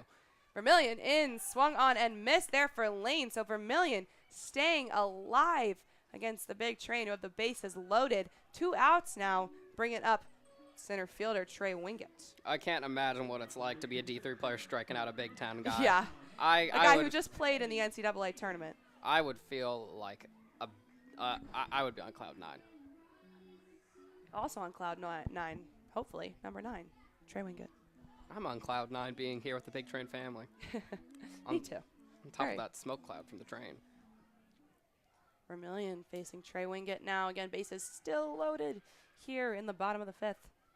Vermillion, first pitch into Wingett, way left for ball 1. Dangerous there. Good play from the catcher Shaw. Sorry, that's the wrong team. Leach to stay in front. Leach has actually been very good behind the plate tonight, in my opinion. Keeping Yeah, a lot of I stuff agree. in front of him. Vermillion in to Wingett. Swing and a miss for Trey. Count 1-1. Got him going in the dirt there. He was almost down on his knee, had him proposing.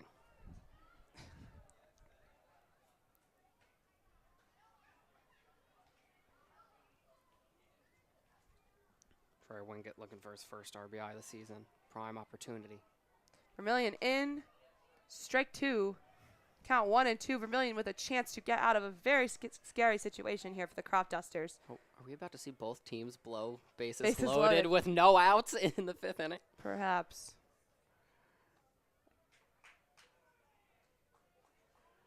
Astoundingly, Vermillion's doing this in a righty-lefty matchup. He has not been taking the advantage. Vermillion, the 1-2. And That one will hit Wingett. He falls to the ground, oh, that did not look good. clutching his knee. So Wingett does not look good down in the dirt. That's his 3rd time being hit by a pitch in 2 and some odd innings of action. 2 games and some odd innings of action. Yeah, Shavoni walks, of course, home. So the big train with a run on the board, but just hoping that Trey Wingett is okay. That one must have hurt a lot. Yeah, he still hasn't stood up. He still has not stood up. So runners advance to 2nd and 3rd on that hit by pitch, hoping that Trey Wingett will come back up. And hopefully he'll join them on 1st here. We will step aside for just a second, folks, while Wingett is being taken care of by the coaching staff. More updates to come when we return.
Welcome back, Trey Wingett.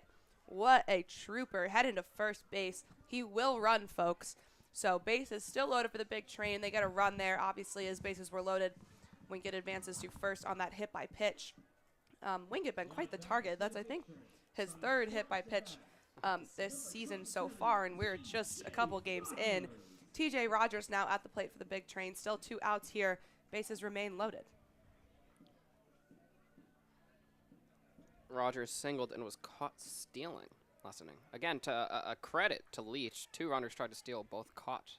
Yeah, that was a great play by Leach to end that one and get Rogers out. Rogers swings out to center field. They'll run toward it, but it'll and they'll get the catch. So that will be the end here in the bottom of the 5th run, hoping that Trey Wingett is okay.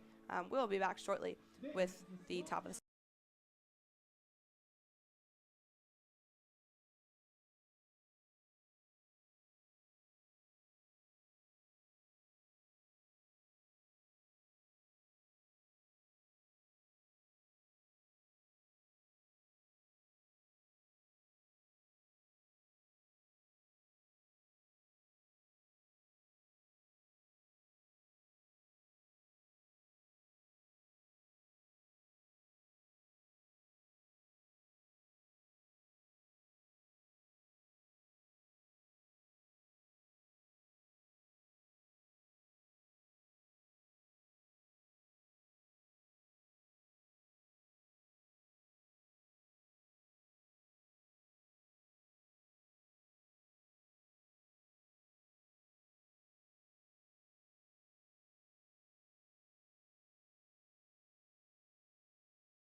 Pitching change now for the Bethesda Big Train. In is Colby Frieda, the sophomore from University of Kentucky, St. John's, Florida native.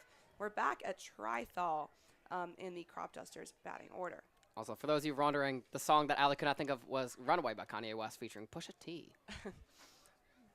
I think everyone was on their edge of their seats waiting for that one. I Nick, literally am the way I'm sitting right now. Frieda, first pitch, a ball. Second one comes in.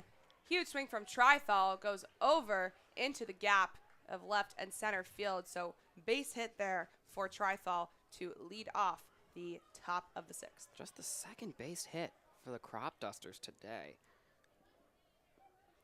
They loaded those bases, but it was all walks. Big Train tried out this little pitching relief duo on Sunday against the Senators. It was Frieda, then Richie. Today it's Richie, then Frieda. They were really the bright spots in that game for me and Nick. Kind of brought out and brought the energy. Frieda first pitch in, a ball, but yeah, really, really up the energy in what was a long, long game on Sunday night. When your team goes up 9-0 in the first inning by only hitting the ball twice and just walking around the bases, you're not. Yeah, that was tough. It's not the most exciting. It was amazing. Frieda in there, low, ball 2. Oh gosh, I think we may have overhyped him. He can't really find the zone here. Still throwing plenty of power, but control is the issue. Frieda in, sort of similar there. Count 3-0, facing Leach, the catcher.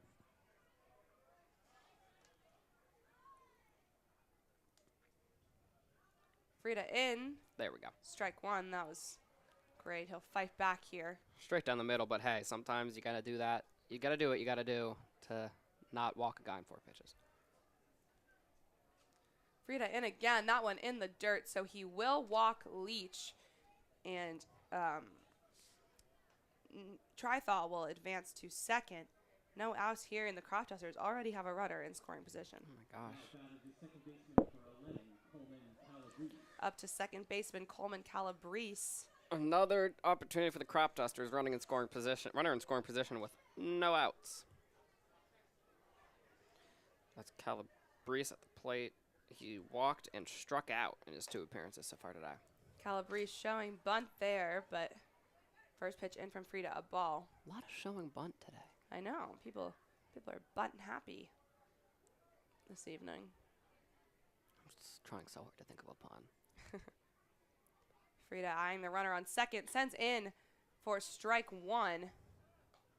Calabrese showing bunt again, so it's seeming to be the strategy. They'll maybe trying to do exactly what the Big Train did just then from a Petray with the bunt single to load the bases. That one he will get done, but great fielding there from Frieda to get Calabrese out at first. So the bunt single tactic does not work, but 2 runners now in scoring position for the Cropdusters on second and third. Coming up is Bray, the only other guy who got the hit other than Trithal. He's actually been on base both times today. He walked last inning.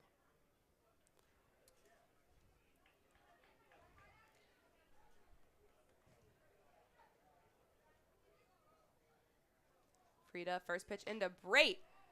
Dinger out to right field, but right into the glove of Hegwood. They'll try to get it to the catcher, but but the runner will come home. So great catch there from Hegwood out in right field. Cannot get the pass accurate to Shavoni behind the plate. Cropdusters first run on the board. God, he put his whole body into that. Here comes Jake Millen. He's walked twice today. Leach on third base now for the Cropdusters. Frieda, first pitch in, high, ball 1. 2 outs here. Frieda with a chance if he can retire. Millen will still have, Big Train will still have the lead. Stop the bleeding. Frieda in, low that time, ball 2. This game suddenly feels close despite Big Train out hitting the Cropdusters 7-2. You'd hope they can come away with a win here, but like we saw in that exhibition, sometimes the game doesn't go how you'd hope or expect. Frieda in. Another ball. Hitters count here. Might as well tie his hands behind his back because we know for sure Millen is not swinging here. 3-0 to a pitcher struggling to control the ball. You're not swinging. In, strike one. Frida fighting back. Count 3-1. In, fouled back. So full count now for Millen. How quick it changes. You take a strike, you foul the ball off, then suddenly you're one pitch away from ending the inning.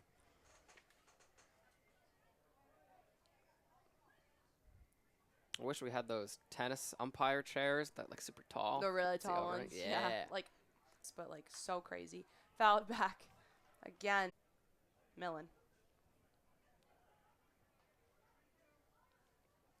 3-2 count still. Frida with a chance to get out of this one. Wow, the picnic pavilion sparkling clean even after having all those kids there. Shout out Paige. In, Frida high. He'll walk. Millen back to the bottom of the Cropduster batting order with Pierre Pavel. Millen, that's his third walk of the day. Patience is a virtue. Especially when you're facing the kind of pitchers that Big Train put on the mound.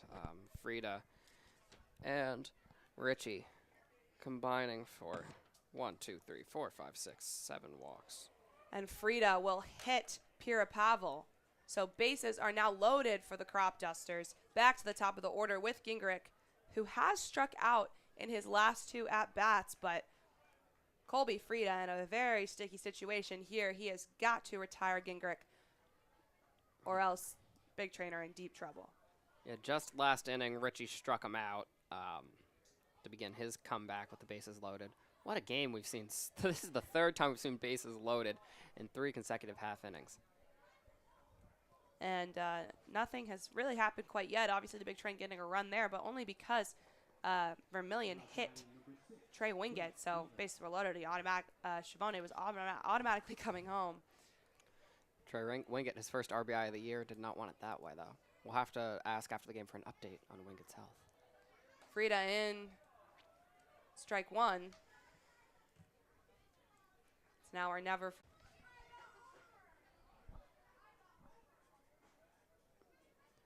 Frida, pitch number 2.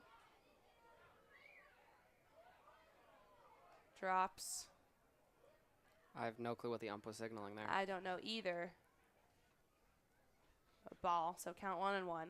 The ump's playing himself now. No, it's not actually. Okay, bud. Oh, they'll call it a strike. So I thought that one dropped in.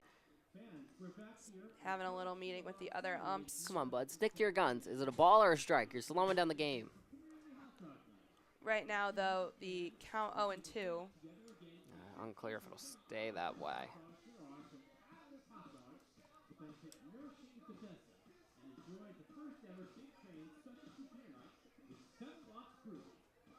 At least it's not the umpiring decision yesterday that sent home. Phones to look up the rules of baseball at that point. So call will stand, count 0-2. Frida with a chance to end this one. Or now the Cropdusters coach wants a chat with these. Understandably so. Players on the field pretty anxious. From both sides. Bases are loaded. 2 outs. Cropdusters only down by 1. I was just gonna say it's co-sports night here. Oh, I got okay. nothing to say. You were expecting me to say someone wise. I was like, oh, go ahead, Nick. What's your insight? Oh, it's just that it's co-sports night. I was just gonna say, if you got kids that want to join a local baseball league at Cabin John, it's competitive, travel teams, passionate, and dedicated coaches. Gingrich not happy with the call either. Also speaking to the ump, but still 0-2. He signals to us. So Frida, the chance to end it here with the bases loaded. The 0-2 from Frida comes in. They'll call another ball. Lots of commotion down on the field right now and in the crowd. Umpire needs to make his calls clear. He's just kind of standing there. Frida in, and they'll call it a strike. Colby Frida records his 1, and we'll be back shortly.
Leading off here is TJ Rogers for the, or excuse me, Colton Hegwood for the Big Train.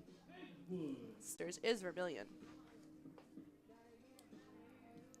Hegwood singled and struck out so far today. He's stepping up to the plate for the first time since the 4th inning. First pitch in from Vermillion.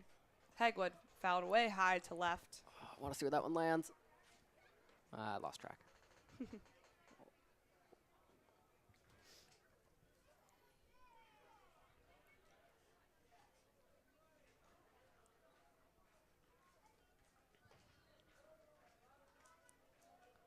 Vermillion fires. Hegwood hit out to left field, straight into the glove of Pira Pavel for out number 1. Well hit, unfortunate placement to start out with the fly out. Up next from Clay Wargo, DH.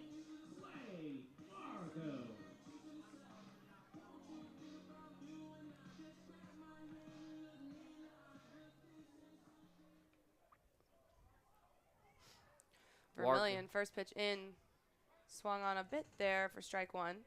Sorry, Wargo, last 2 at-bats. He reached on an error in the 2nd and struck out in the 4th. Here he is again in the 6th, like a clockwork. Vermillion in there high and hit by pitch on Wingett. It was pretty brutal.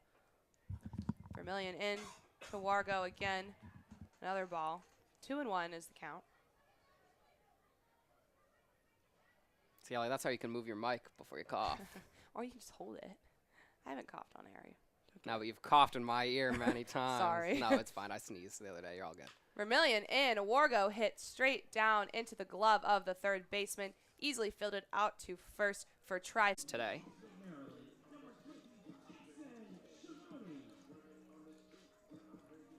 Jason Shavoni, the chance to keep the Big Train alive here in the bottom of the 6th. This has been an exciting but strange game. I don't know how else to describe it. We're nearing the top of the 7th, and it's 2-1. Vermillion, first pitch in, outside, ball 1.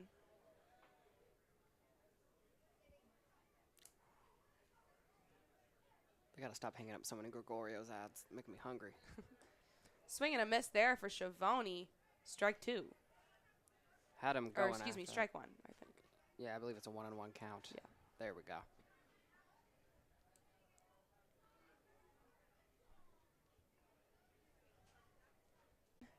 Strike 2. Count 1 and 2 now. Vermillion a chance for a 1-2-3 inning here. That would be great work from Vermillion, who's had a solid game. He did hit a batter and walk 1, but struck out 3 and has only given up the 1 run.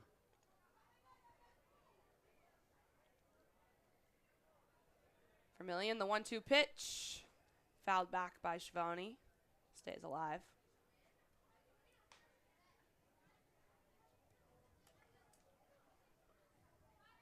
It's interesting. Looking at the score sheet, you would not think that the Big Train are the team with 7 hits, looking at how many boxes are filled in. It's plenty of walks coming from the Big Train. Vermillion, the 1-2 again. Shavoni straight down the left side into the glove of right. So Vermillion with the 1-2-3 inning will head to the top of the 7th when we come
Leading off this inning for the Cropdusters is Wright. And still on the mound for your Bethesda Big Train, Colby Frieda.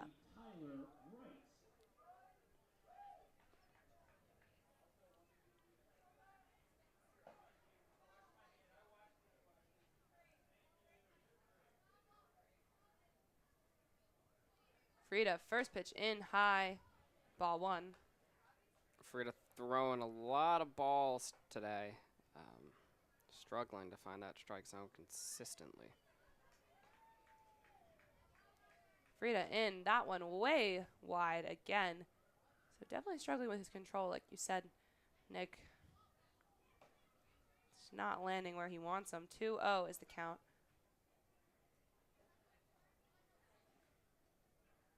Frieda in, swung on there by Wright. Drops right in center field for a base hit. Well hit single there from Wright to break his little mini slump there. 3 straight outs, but he's on base now. Up next, Nichols, who struck out in his last 2 at-bats. Opportunity here to advance runners into scoring position and get some stuff on the board for the Cropdusters.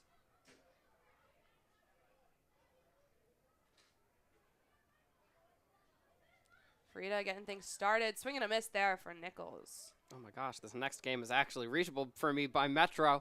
This is going to be the best game of the season. Tomorrow night, we'll head to the district as the Big Train will take on the DC Grays. Get there by Metro. Yes. Shout out to Allie for driving me yesterday to get to that game. Frieda, that one lands beautifully. 0-2 against Nichols here. Frieda now starting to get back into it. Wright's on first. Nichols, again, has not registered a hit yet today. Frieda in. That didn't hit his foot? Did not. It almost looked like it did, but it. Again, those first 3 hitters, 12 at-bats and just 1 hit is that Wright single. The 1-2. Nichols will hit it right into the glove of Rogers, who gets it to Lane for an out at first base, but not before Wright advances to second successfully. Good decision to send him there. Now Trithal is going to step up to the plate. Yes, Luke Trithal now. And he's registered one of the 3 hits for the team today. He singled just last inning. Get a chance to tie the game up with Luke Wright in scoring position. Luke to Luke action. Wright's name is Tyler. Hit out to the left fielder, Felix. 2 outs in the inning. And we're back to the catcher, Leach, who walked at his last at-bat, but struck out in the first 2. So Frieda with a good opportunity here to end the inning, and especially with Trithal on in scoring position. Or excuse me, Tyler Wright. So that's Frieda, my fault. first pitch in. Right. I called him Luke. I got you tripped. Who's blowing the train whistle at these random moments? I'm not sure. Yeah, it's an 0-1 count, correct? Believe, yes. Pitch comes in, high, 2 balls. No? Oh, no, yes. Ump is telling us 1-1. Our friend running the score bug. Yeah. Frieda, the 1-1. Comes in, strike 2. Nice. Colby Frieda really finding his footing right now. Little slider there. Great 9 o'clock action. Well, 3 o'clock from our side, 9 o'clock for him. Frieda in, swing, and a miss. And right. There it goes. So Leach throwing his helmet on the ground. Very frustrated by that one, but Frieda stays alive. Big Train still have the lead, so we'll head into the bottom of the 7th.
back to the top of the Big Train batting order here to lead off the bottom of the 7th. It'll be Garrett Felix. Banger that Felix is walking up to. He's walked twice today. Haven't seen him swing the bat much. Showed bunt in his last at-bat. First pitch comes in. He will swing on that for strike 1. Vermillion still on the mound for the Cropdusters. Felix, a walk, a strikeout, and a walk. He's gonna end up being the most walked guy in the league because of his ability to walk, like draw walks naturally, and no hesitation from other teams to intentionally walk him. Yeah, I was gonna say we saw that intentional walk earlier already this year against the T-Bolts.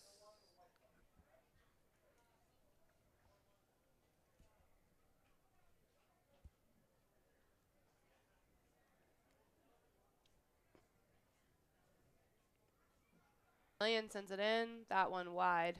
Count 1-1. Vermillion has, this entire game has been strange. He loaded the bases, but still has only given up 1 run from the hit by pitches around. Vermillion in the 1-1. That will get in there for strike 2.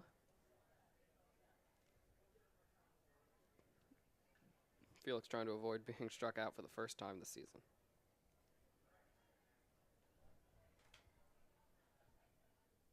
The 1-2 from Vermillion.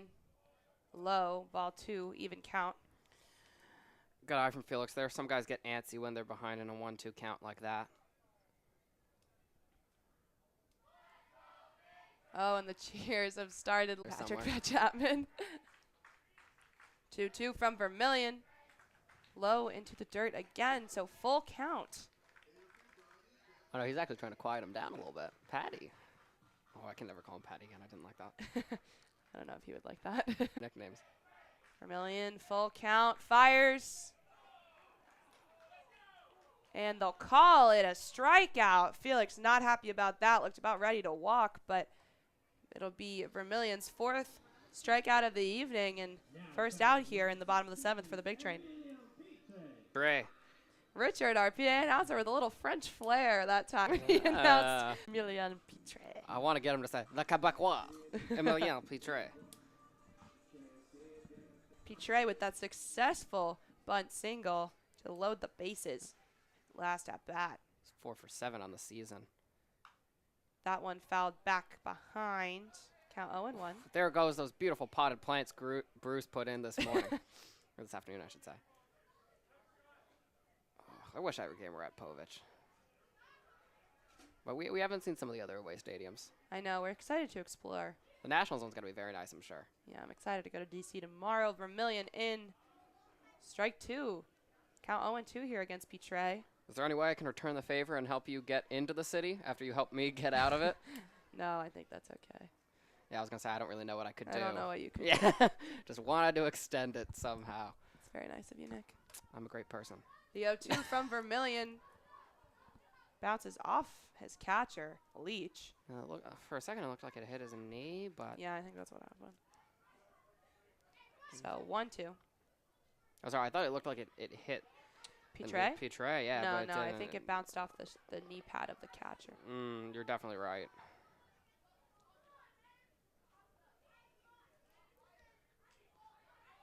The 1-2. Ball again, even count. Pitre working his way back in here.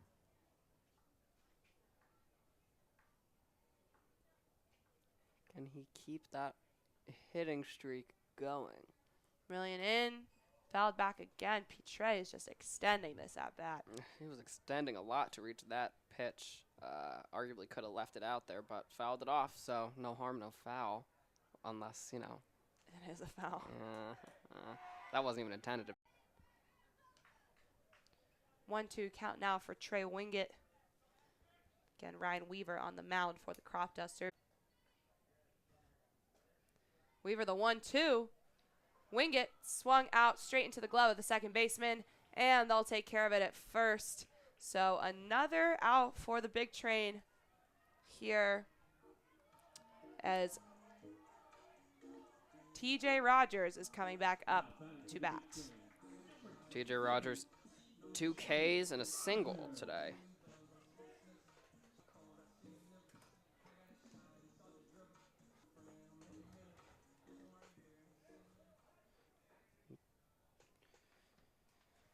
Do you know T.J. Rogers made an outstanding double play yesterday? Yes, he did. First pitch into Rogers, a ball, count 1-0. We, of course, cannot stop talking about it, which is the joke there. That's great. If you want to hear more about it, go check our Twitter. I did a little chat with him and Trey, the other guy, part of that double play. Strike 1 there for Weaver, count 1-1. Subtle plug to go look at our Twitter. Extremely subtle. Weaver in there for ball 2. Rogers able to hold back his swing. Rogers looking to start a 2-out rally. Weaver into Rogers. Another ball. 3-1 count here. Again, 2 outs. From Lane and Wingett. Weaver in. Hits Rogers right in the back. So T.J. Rogers will be sent to first on a hip. And you can tell it hurt because of the way he threw his bat. It wasn't in anger. It was in just pain. The second hit by pitch today for the Cropdusters. And now Colton Hegwood is at bat. A fly out and a strikeout today. He was one of the 3 batters who have been caught stealing by the catcher, Leach. An outstanding performance from him, Tyler Leach from High Point University. Weaver first pitch into Hegwood. Hegwood straight down the gap between third and shortstop. So runner advances. Rogers in scoring position now on second. The Big Train stay alive with Clay Wargo on deck. Oh, I love it. I love some good contact hitting. Great base hit there for Colton Hegwood. We're back to Clay Wargo. I once spoke with George Washington baseball head coach Greg Richie, just talking to him prior to a game. I said, "Gonna hit some dingers today?" He goes, "No." Singles. Contact hits. And glares at me and then smiles. Weaver into Wargo. Strike 1. He's a great guy, by the way. Shout out to him. He did not know who I was, but we won a game, and he just started shaking me as I operated a camera. So the feed is flopping as he and I are jumping. Can't not scream, though, to the Buff and Blue theme song. Weaver in, and Wargo straight into the glove of the shortstop, but he... Can you give a guy 2 errors in one play? So Rogers will come home off 2, what we want to call 2 fielding errors there from the shortstop. New shortstop actually entered for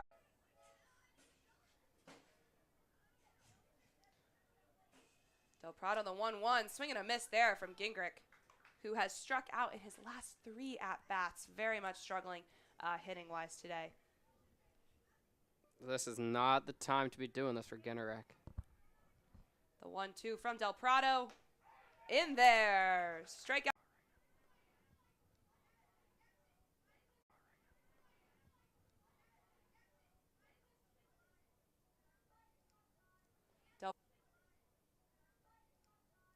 Del Prado in, chopped, or 1 out away from their second regular season win.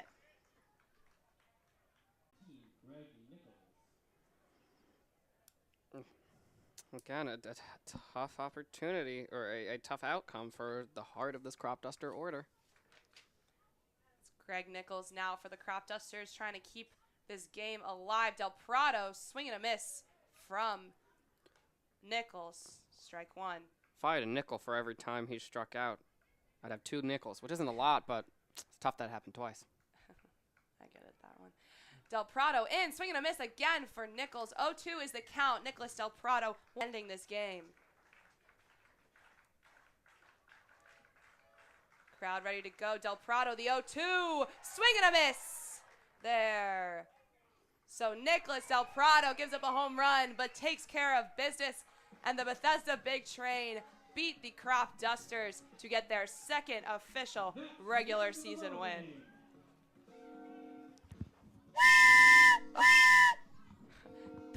Thank you, Nick. Yeah. We finally get to use our train whistle. Very exciting. Final score 3-2, which is exactly what it was over the T-Bolts as well. Huh. And another one in the 9th inning where things got a little tighter than you'd expect them to be. But this time they hold the lead. This time they get it. So the Big Train with a win over the Cropdusters. What a way to redeem themselves after a 6-0 exhibition loss that nobody expected nor wanted.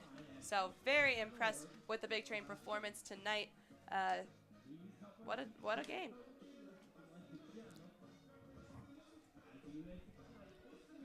Just some stats for you. Nicholas Del Prado came in there in his debut and recorded 4 Ks. Richie had 5. And what a start for Connor Ball as well. 4 strikeouts. Didn't give up any runs either. So made it, I believe, 3 innings. So very impressive day for Connor Ball. And just an all across the board great performance from the Big Train. Yeah, a lot of bunt single opportunities. A lot of great hits from Petray, who 3 singles and 4 at-bats. He's been outstanding so far, batting 5 for 8 on the season, including that bunt single. Yeah. It's been a good season for the Big Train so far. 2 wins, possibly 3. We'll find DC tomorrow, undefeated still. Yeah, very exciting. Big Train will take on the DC Grays for the first time this season tomorrow on the road. But then we'll be back at Povich on Saturday and Sunday as well. Sunday, our Juneteenth game will start at 2 p.m. instead. So definitely a huge weekend of baseball ahead, but a great way to start the regular season for the Bethesda Big Train. Yeah, extremely excited for that Juneteenth game on June 12th. It'll be extremely great. What was that chuckle? Just that it's on June June 12th. 12th. Hey, I'm still excited for it. It'll be us and the DC Grays, I believe. I think so. Yeah, it was originally scheduled to be played on a historic field from one of the old African-American leagues, but we're playing it here, and we're still going to be honoring Juneteenth. Extremely excited for that game, and for tomorrow when we're heading out to Washington Nationals Academy to play at the DC Grays again. Yeah, should be good. Again, Big Train with that 3-2 win. 2-0 now on the regular season. Cropdusters, unfortunately for them, fall to 0-2. Hopefully we'll get some post-game content to you all